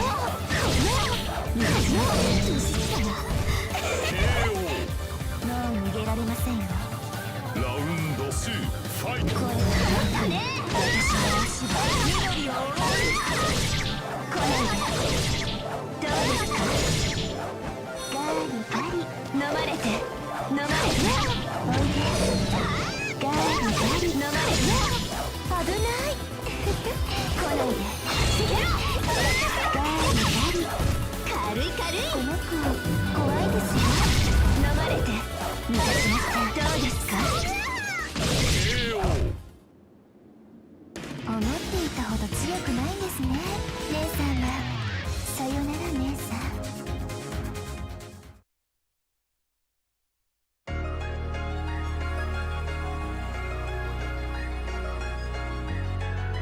Miss Lanza.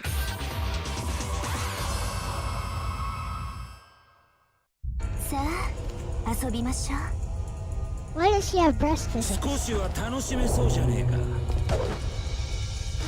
ラウンド1ファイどうですか？どうですか？どうですか？どうですか？どうですか？声が遠くに私の足は緑を覆う。ドロドロに。どうですか？ドロドロに。来ないで。見て声が遠くに私の足は緑を覆う。来ないで。来ないで。見て来ないで。どうですか？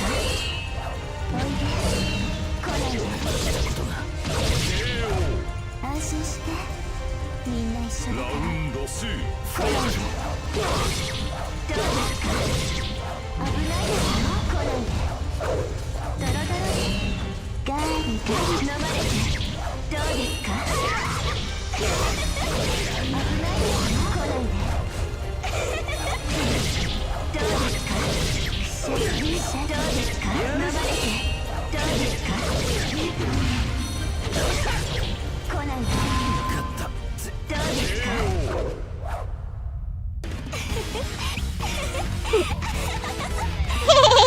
杯の魔力は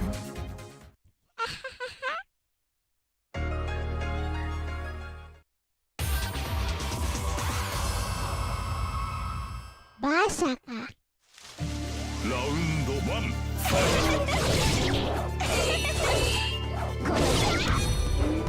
このくらいで危ないですよ。ガリガリどうですか。来ないで飲まれて抜かします。来ないでガリガリ削りますよ。来ないで抜かします。残りました。どうですか。どうですか。飲まれて抜かします。どうですか。痛いですよ。痛いですよ。来ないで抜かします。どうですか。痛いですよ。これくらいでドリドリどうですか。痛いですよ。逃がしません。逃がしません。逃がしません。来ないで来ないでもう逃げられません。ラウンド2どうですか。来ないでどうですか。ガリガリ飲まれて危ないですよ。逃がしません。どうですか。逃がしません。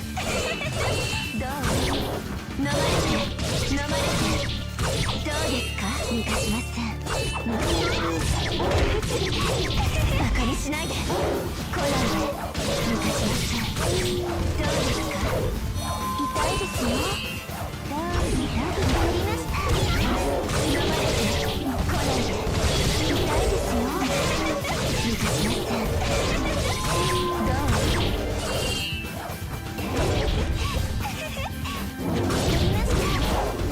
来ないでバカにしないでガリガリ削りますよ。逃がしません。小さい踏みつぶしちゃおうかな。落ちてしまうのが楽しいのに。そんなに綺麗なままでいたい。 Let's go. Her main weakness is she's kinda slow. She's kinda slow moving. 崩壊まであと一歩というところだな。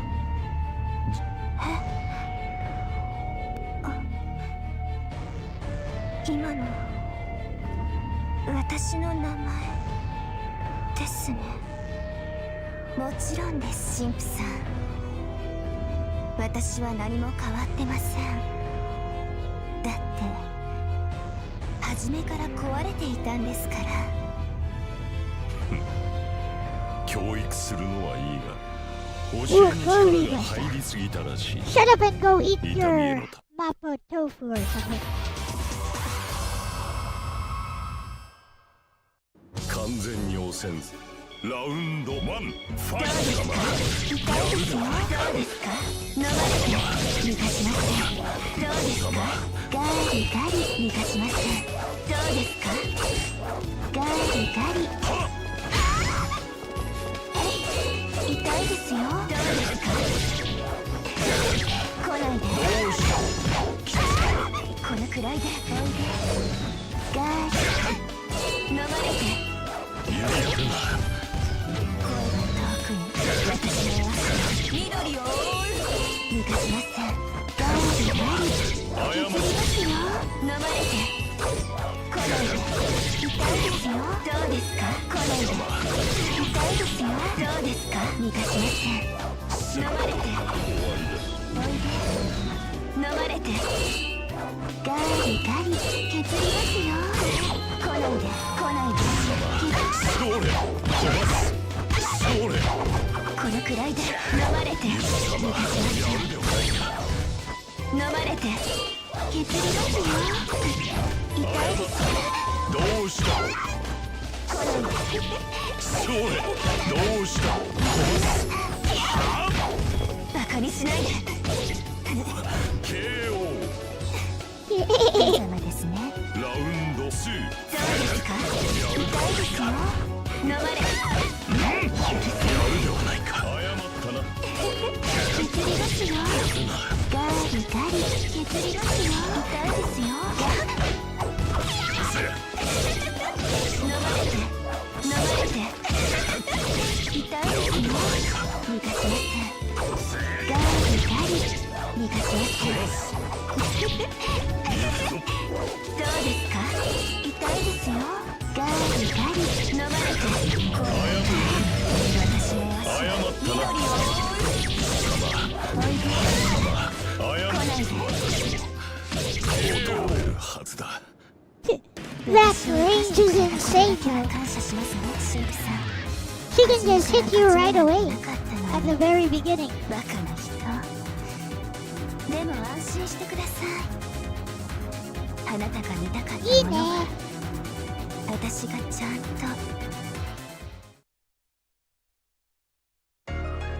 Saber. Oh, it's Ryder. Saber Rider and a Star Sheriff. Also known as Bismarck in Japan, is an anime. そう。ラウンド1ファイ痛いですよ。怒ります。行くわよ。許さない。来ないで。怒りました。お留守ですね。ガーリガリ。死になさい。バカにしないで。どうですか。痛いですよ。飲まれて。どうですか。どうですか。どう。飲まれて。痛いですよ。ガリガリ飲まれて。どうきます。飲まれて。どうですか。聞きません。飲まれて。飲まれて。逃がしません。怒りました。逃がしません。あなたごときに。安心して。みんな一緒だ。ラウンド2ファイトお留守ですよ。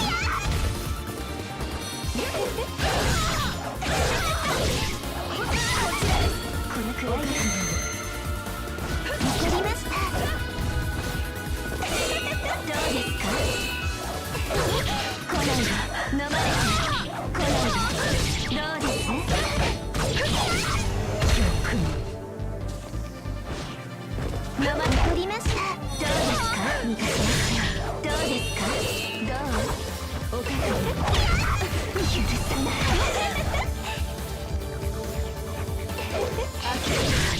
来ないで。痛いですよ。怒ります。バカにしないで。バカにしないで。逃がしません。来ないで。お留守ですよ。23人消えなさい。ガリガリ飲まれて。どうですか。逃がしません。どうですか。削りますよ。来ないで。逃がしません。飲まれて。飲まれて。私の道。どうですか。あなたも取り込んであげるわ。さあ楽に。 She's kinda OP, huh? You're Saber.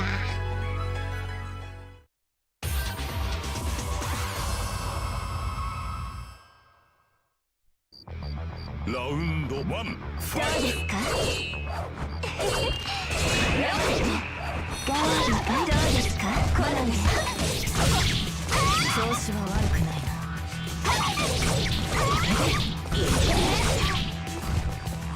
どうですか。来ないで。削りますよ。どうですか。逃がしません。逃がしません。飲まれて。許さない。まだです。来ないで。しないで飲まれてこれ怒りますこのくらい許さないどうですか削りますよ飲まれてこれ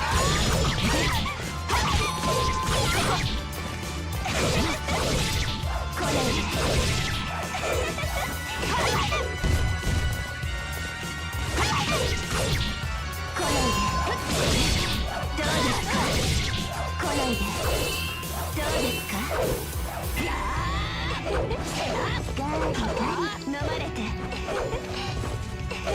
飲まれて来ないでどうですか来ないで飲まれて抜かしません許さない来ないでこの子怖いですよ来ないでほうまだ立てるかラウンド2そうですか削りますよ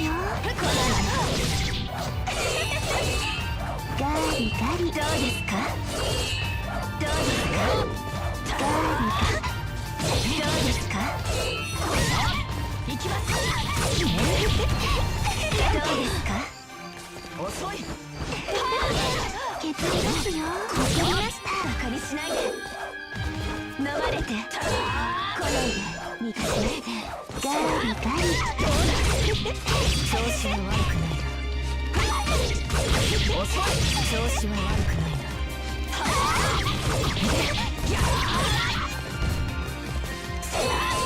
どうですかどうですかガリガリ叩き切る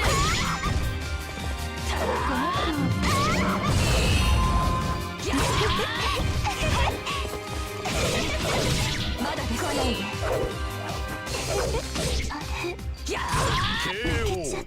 I kind of forgot she had specials as well. Let's go. キャラクターを選ぶがいい美味しそ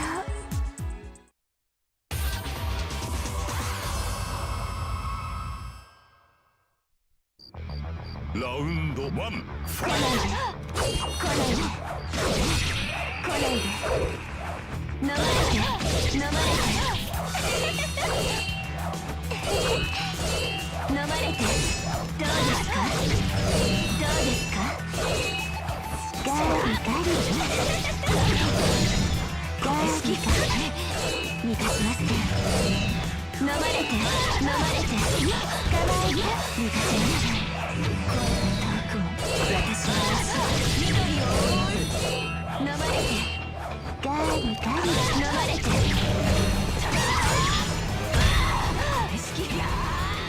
ガリガリこのくらいで抜かしましたどうですか飲まれて飲まれてどうですかどうですかこのくらいで飲まれて削りますよ無様ですねラウンド2来ないで危ないですよ飲まれて逃がしません逃がしません声が遠くに私の足が緑を声が遠くにバカにしないで飲まれて来ないで体を逃がす風をこれ式痛いですよ甘い飲まれて頑張りました遅い終わりです来ないで来ないでどうですか飲むバカにしないで怒りました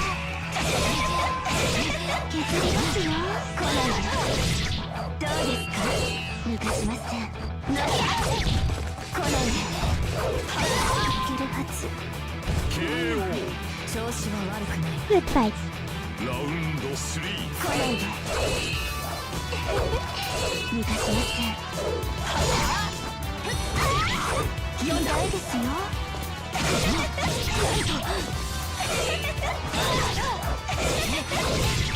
行きます。決める。まだです。来ないで。生まれた。怒りました。バカにしない。生まれて怒りました。来ないで。痛いですよ。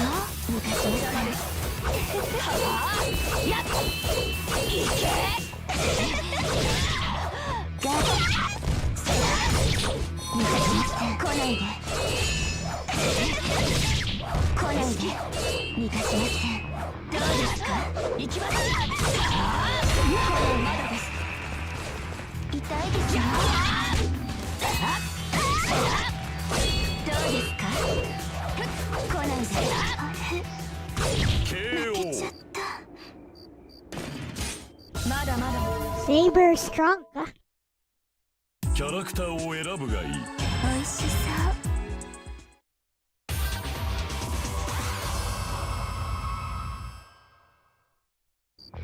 う。ラウンド1。来ないで。痛いですよ。まだです。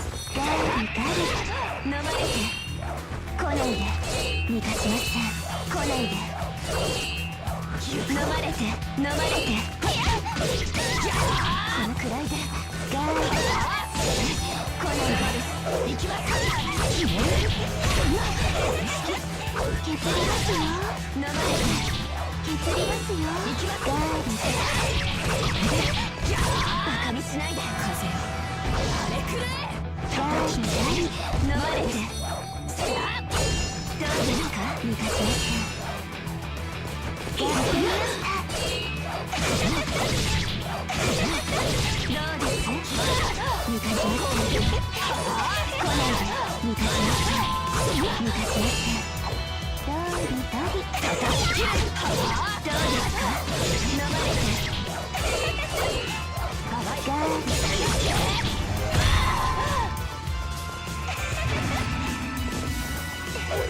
叩き切る。受けろ。やった。いけるはず。KO。立て。勝負はここからだ。ラウンド2。来ないで。どうですか。飲まれて。残りある。バカにしないで。痛いですよ。飲まれて。飲まれて。どうですか。削りますよ。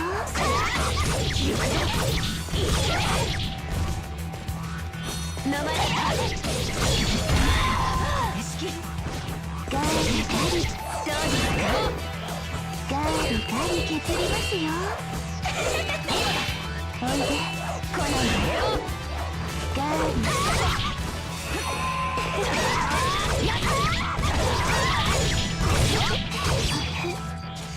KO。我が剣の命。キャラクターを選ぶがいい。美味しそう。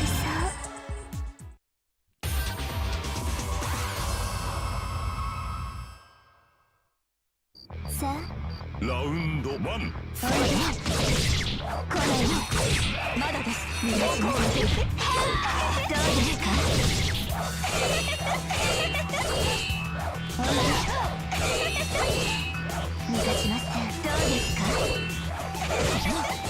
行きます。来ないで。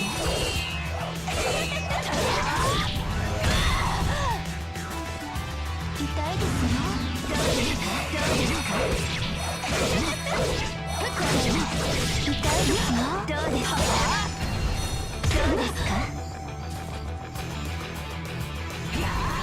来ないで。来ないで。怒りました。来ないで。これ式。どうですか。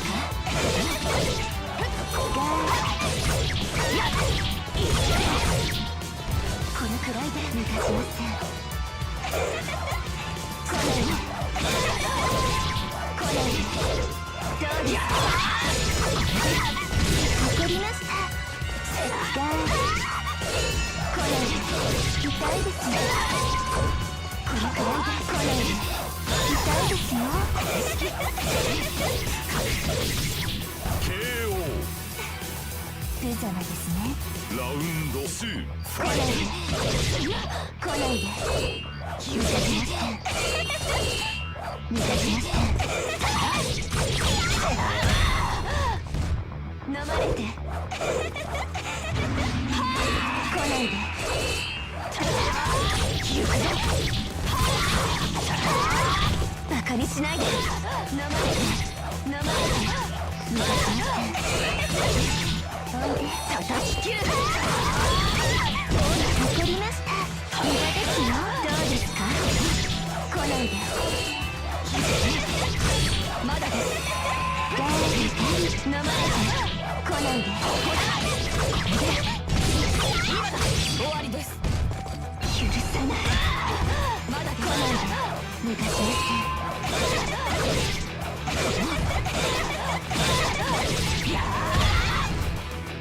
行きます。抜かしません。来ないで。邪魔です。行くぞ。決める。危ない。削りますよ。飲まれて。I forgot there's a deflect button. 落ちてしまう。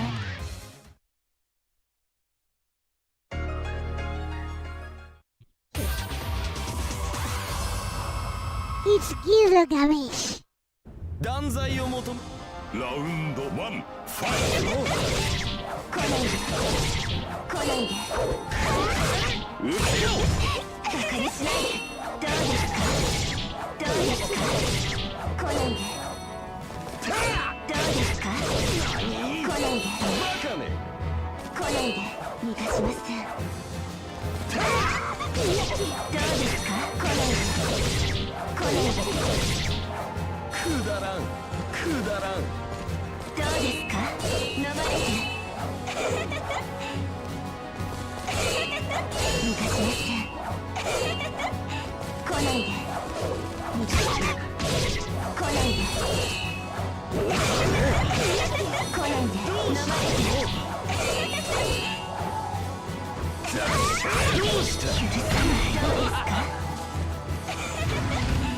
どう怒したりました。どうですか。どうですか。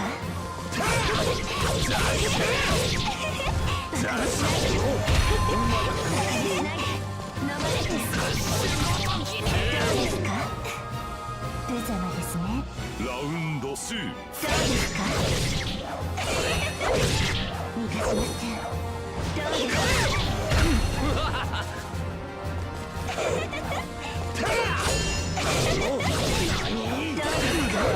来ないで。来ないで。逃がしません。逃がしません。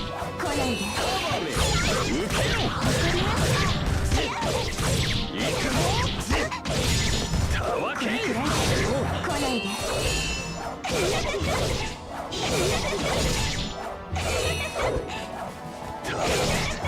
削りますよ。逃がしません。見せ物か逃がしません。もはや許さん友よ逃がしません。何思い上がったな友よ借り取れ許さない。来ないで。来ないで。どうですか。どうですか。来ないで。怒りました。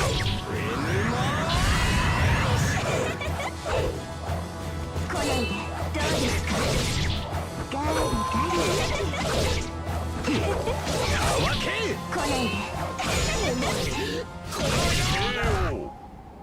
Well, this was a lot easier than beating him with Saber, wasn't it? 今何か踏みつぶしました。私。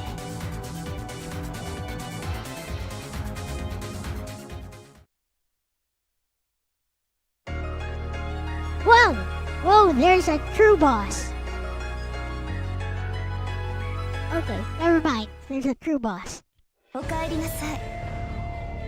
望みのものは全部捕まえてきたみたいね。ええ、ちょっと遊びが過ぎて寄り道をしてしまったけど It's the どの holy 食材も生きが良 grail, くて I な guess. かなか楽しかったですよ。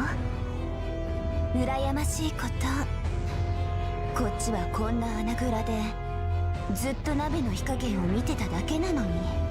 I guess Sakura is a boss character. どうせその記憶も私のものになるんだから。それはどうかしら。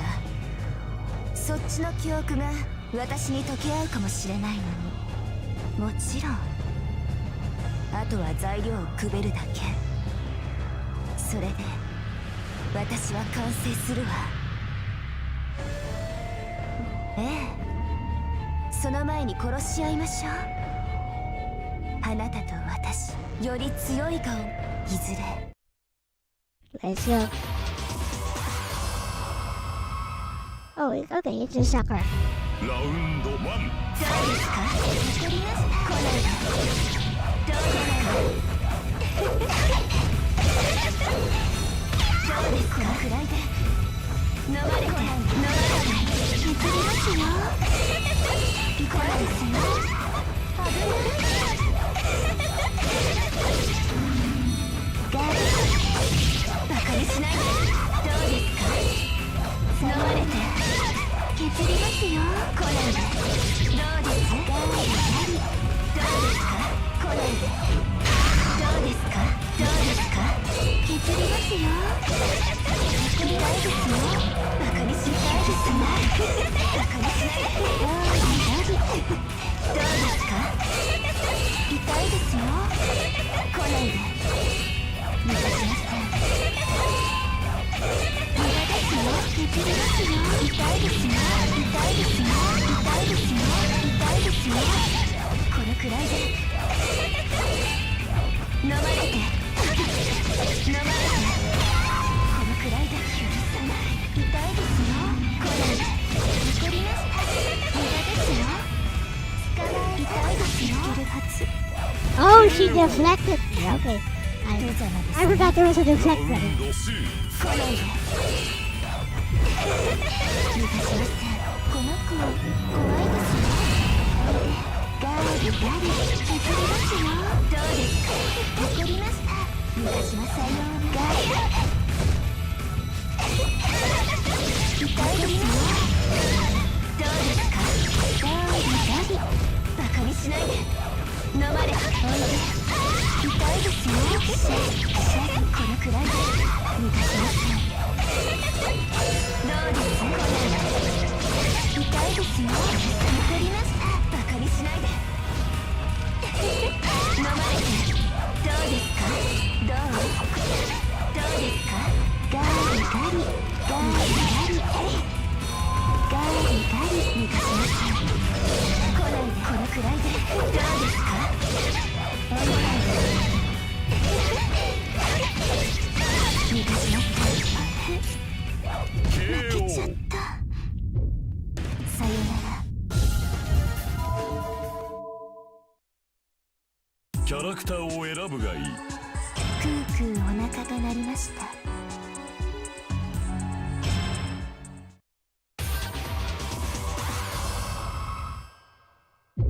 さあ、ラウンド1。どうですか？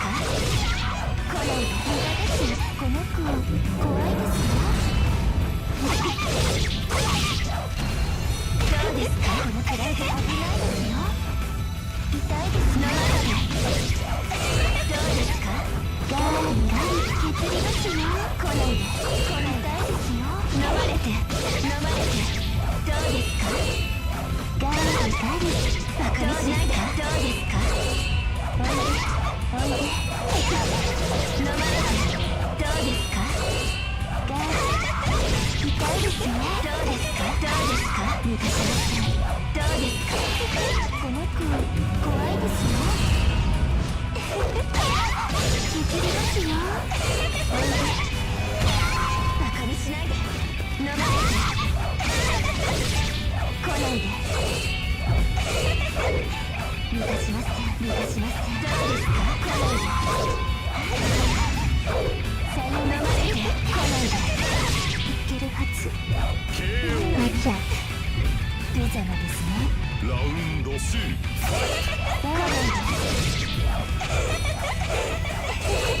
削りますよ。どうですか。飲まれて。どうですか。痛いですよ。どうですか。抜かしました痛いですよ。来ないで。削りますよ。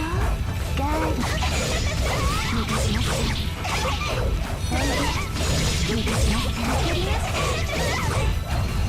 どうですかどうですか来ないでさようどうですか飲まれて無駄ですよガードガリ痛いですよこの子怖いですよもう逃げられませんよラウンド3どうですか痛いですよ削りますよ来ないで抜かしましたバカにしないで削りますよどうですか飲まれて抜かしました来ないで痛いですよどうですか痛いですよ飲まれてどうですかどうですかおいでこのくらいでどうですか無駄ですよこれ痛いですよどうですか許さない来ないで削りますよ飲まれて痛いですよおいでバカにしないでこのくらいで来ないで来ないでどうですか負けちゃった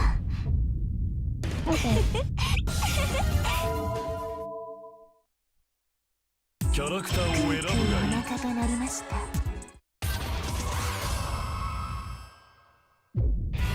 ラウンド1ファイト許さない削りますよ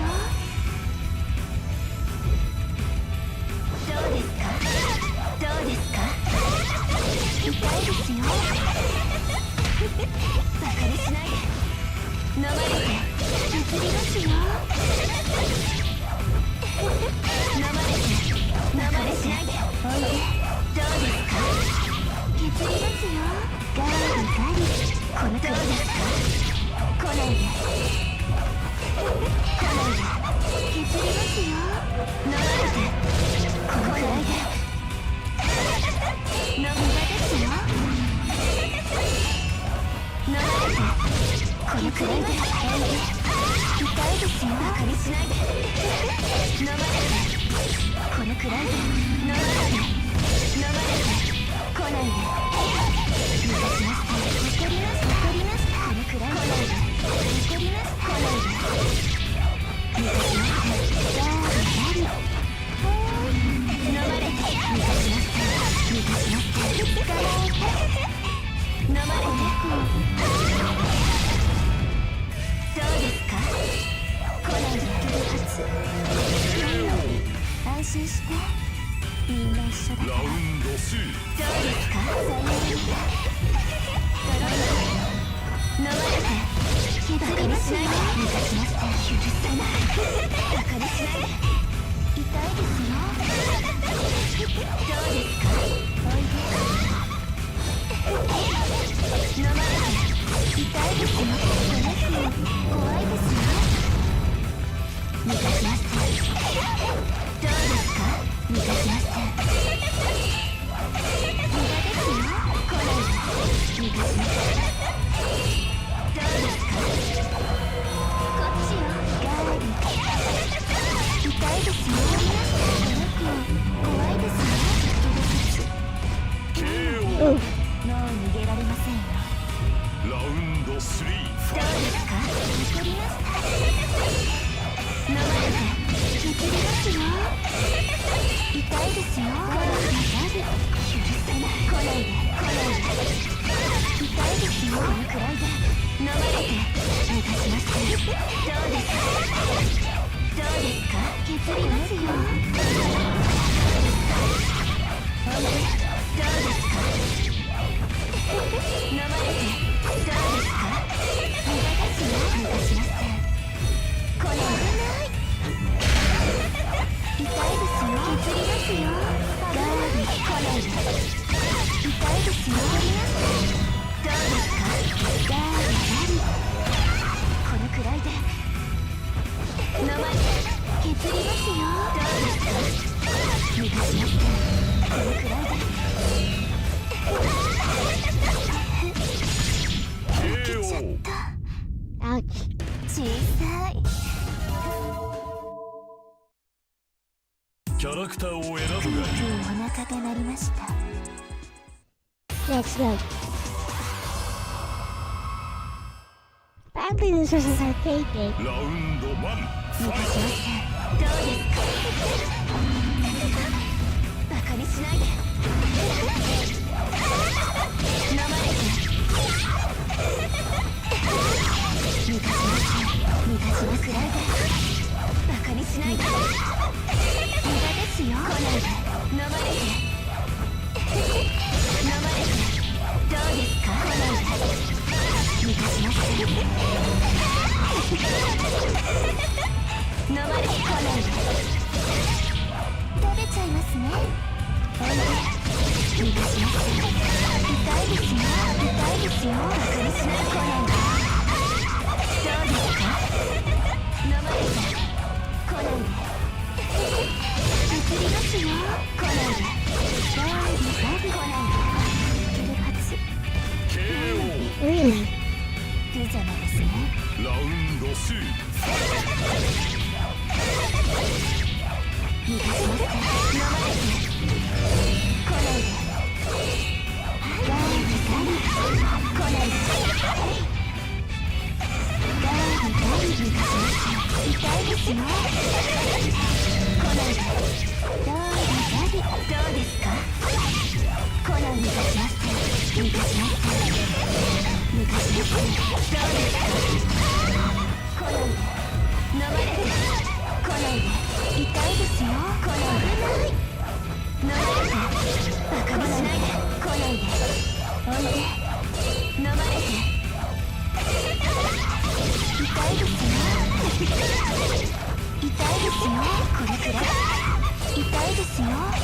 無駄ですよ。来ないで。痛いですよ。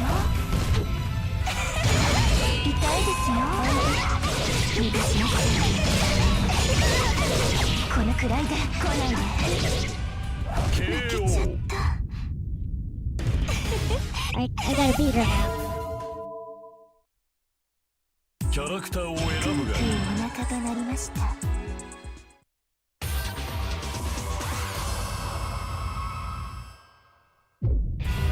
ラウンド1。抜かしません。ガーリガリ飲まれて抜かしません。痛いですよ。このくらいでガリガリガリ抜かしません。ガーリガリ来ないで。来ないで。来ないで。痛いですよ。飲まれて痛いですよ。ガーリガリ削りますよ。痛いですよ。痛いですよ。痛いですよ。痛いですよ。痛いですよ。抜かしません。抜かしません。抜かしません。ドロドロで飲まれて削ります。無駄ですよ。抜かしません。初 KO。もう逃げられませんよ。ラウンド2。飲まれて痛いですよ。怒りました。このくらいで痛いですよ。ガッ抜かしません。痛いですよ。バカにしない。来ないで。来ないで。削りますよ。ガリガリ飲まれて来ないで。おいで。痛いですよ。怖いですよ。飲まれてどうですか。来ないで。痛いですよ。どうですか。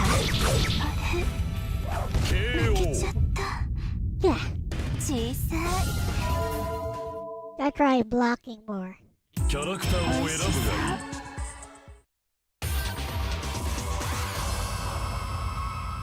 I guess she is a boss character. ラウンド1ファイト。来ないで。どうですか。これくらいで来ないで。飲まれて。ガリガリガリ。おいで。来ないで。逃がしません。飲まれて。ガリ。危ない。逃がしません。おいで。どうですか。どうですか。痛い。おいで。どうですか。逃がしません。逃がしません。削りますよ。逃がしません。飲まれて。逃がしません。逃がしません。おいで。逃がしません。わかりました。このくらいで。飲まれて。痛いですよ。来ないで。痛いですよ。バカにしないで。痛いですよ。来ないで。どうですか。逃がしません。逃がしません。おいで。逃がしません。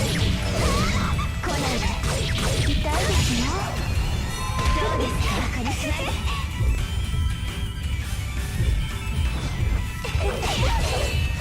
痛いですよ。来ないで。いけるはず。安心して。みんな一緒だから。ラウンド2どうですか。どうですか。バカにしないで。逃がしません。逃がしません。どうですか。どうですか。どうですか。バカにしないで。飲まれますよ。ドロドロに。どうですか。おいで。逃がしません。逃がしません。来ないで。痛いですよ。捕まえて。このくらいで。痛いですよ。わかりました。バカにしないで。どうですか。ガーリガリ。危ない。逃がしません。来ないで。来ないで。このくらいで。飲まれて。飲み場ですよ。わかりました。このくらいで。どうですか。無駄ですよ。飲まれて。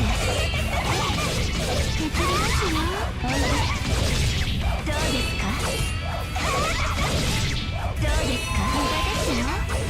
どうですか。どうですか。来ないで。ガーリガリ。逃がしません。怒りました。さようなら。Gotcha. She ran right into it.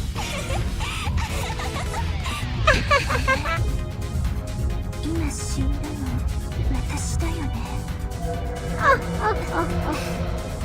もうどっちが生きているのかさえあやふや。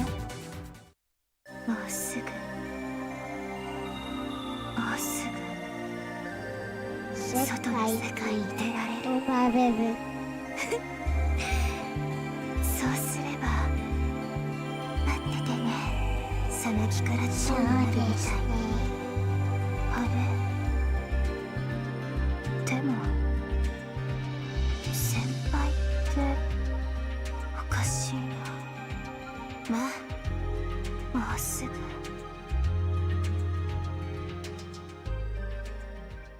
もう少し。僕はここにいる。今を生きている。星の数だけ願いがある。戸惑いながらも間違いな Get がら copyrighted. 信じ続けたい。強く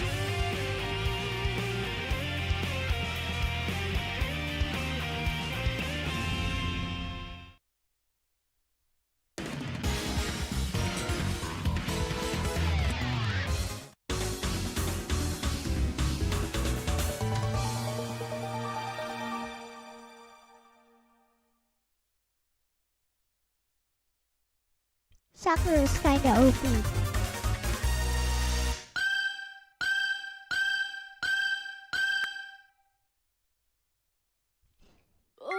The perks of being a boss character.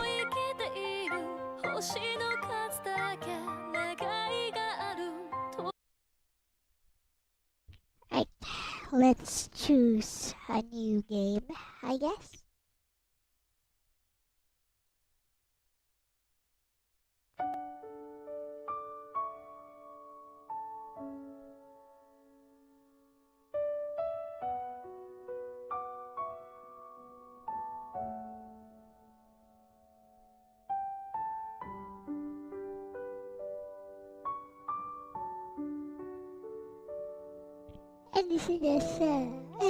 Any suggestions?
Well then.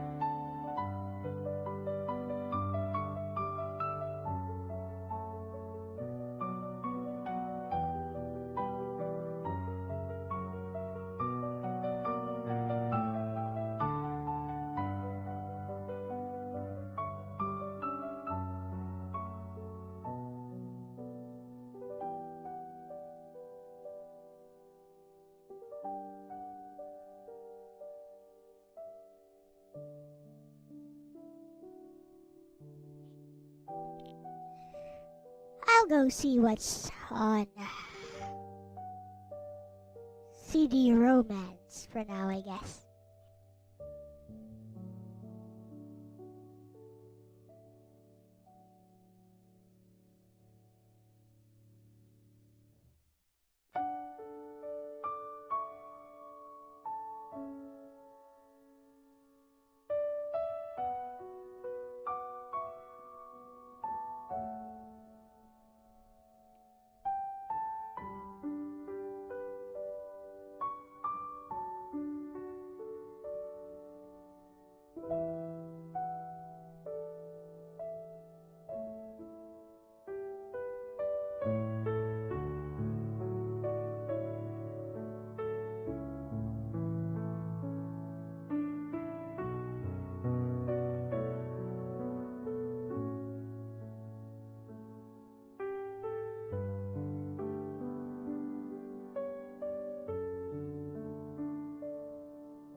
I just remembered. Why does no one talk about this game?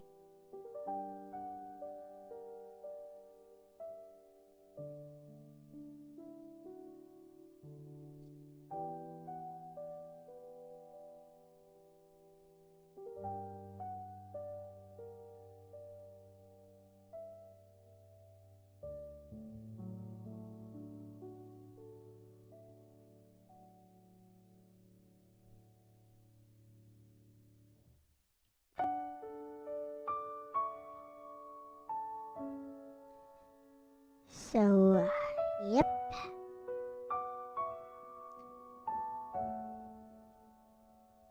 Let's give this a try.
Michael Jackson. Yeah, that works.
He.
That's enough of that.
Final Tetris this. Here we go.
Weird game. Single rotate.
What up, Carlos?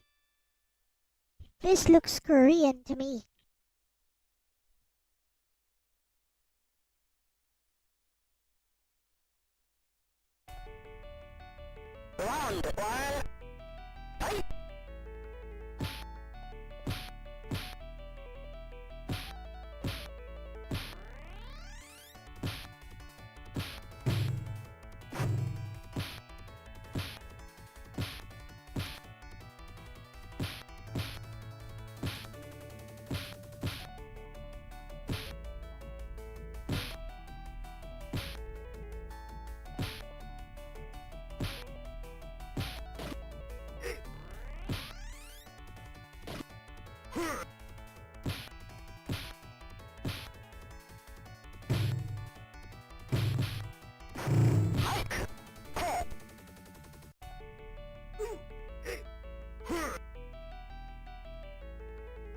What is that?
How does this even work?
I have no idea how this works.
Gin dog.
Okay.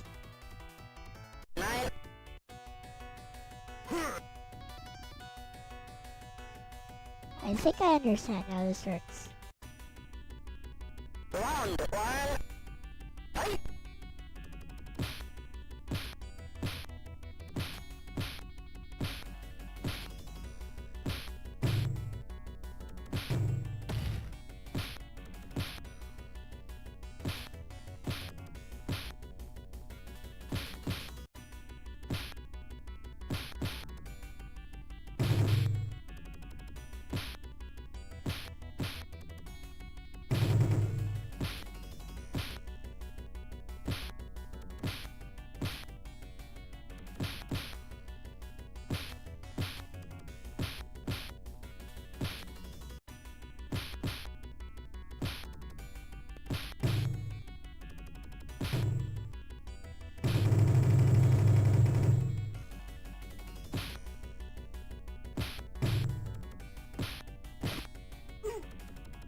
I thought so.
I found a hard drop button. There's a hard drop here.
Hey, that is cheating.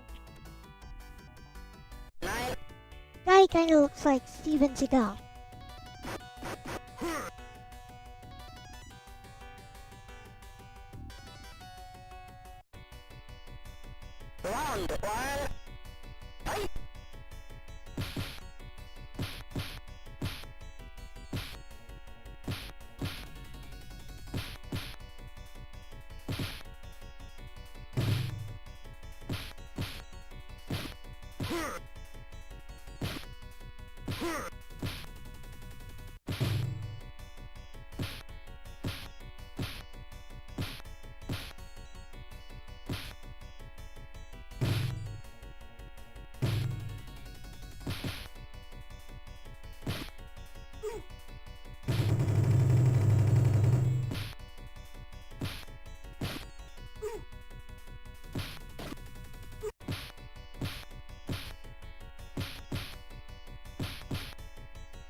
Okay.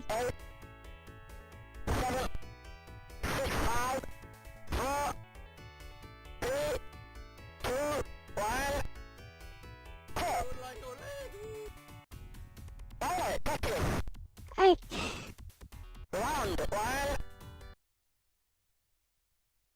Guess I'm done with the stream for today. I'm kinda tired. And there's a storm. Yep, there's a storm. Okay. So, yeah, I guess I'll see you guys tomorrow for some stream or something. Maybe I'll work on that commission. Right. With that said, thank you guys for watching today. This has been Elle-C. my best Alexis, and we're out of here. Bye bye. Bye bye. Ignite the sky, I won't look away. Halo, Mike. Halo. Bye bye. Even if I break, even if I fall, I'll answer the call. I'll give it my all.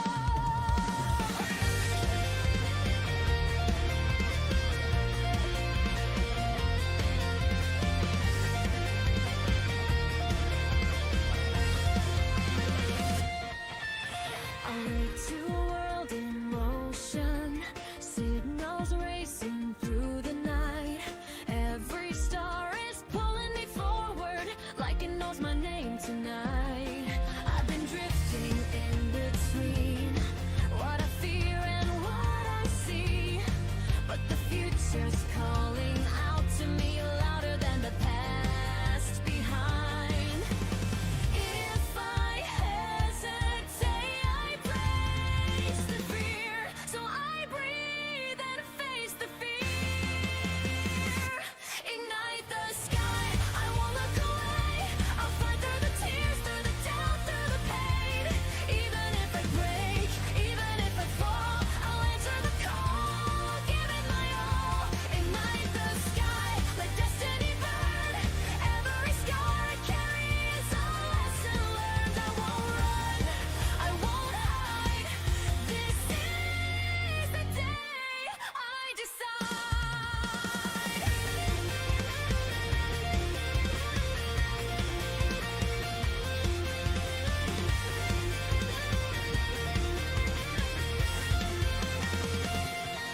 Between the earth and endless blue, I feel my heart align.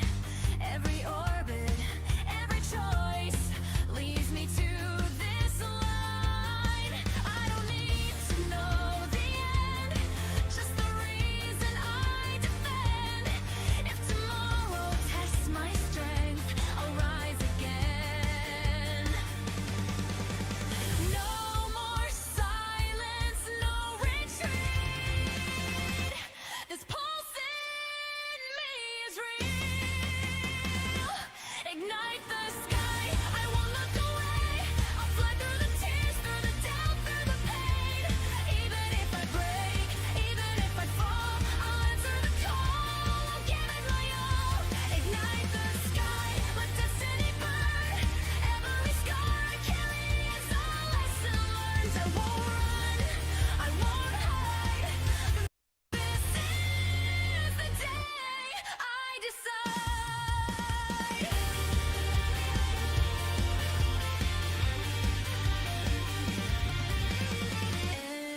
Engines roar, the stars collide. I draw the line. This is my side. If hope is fragile,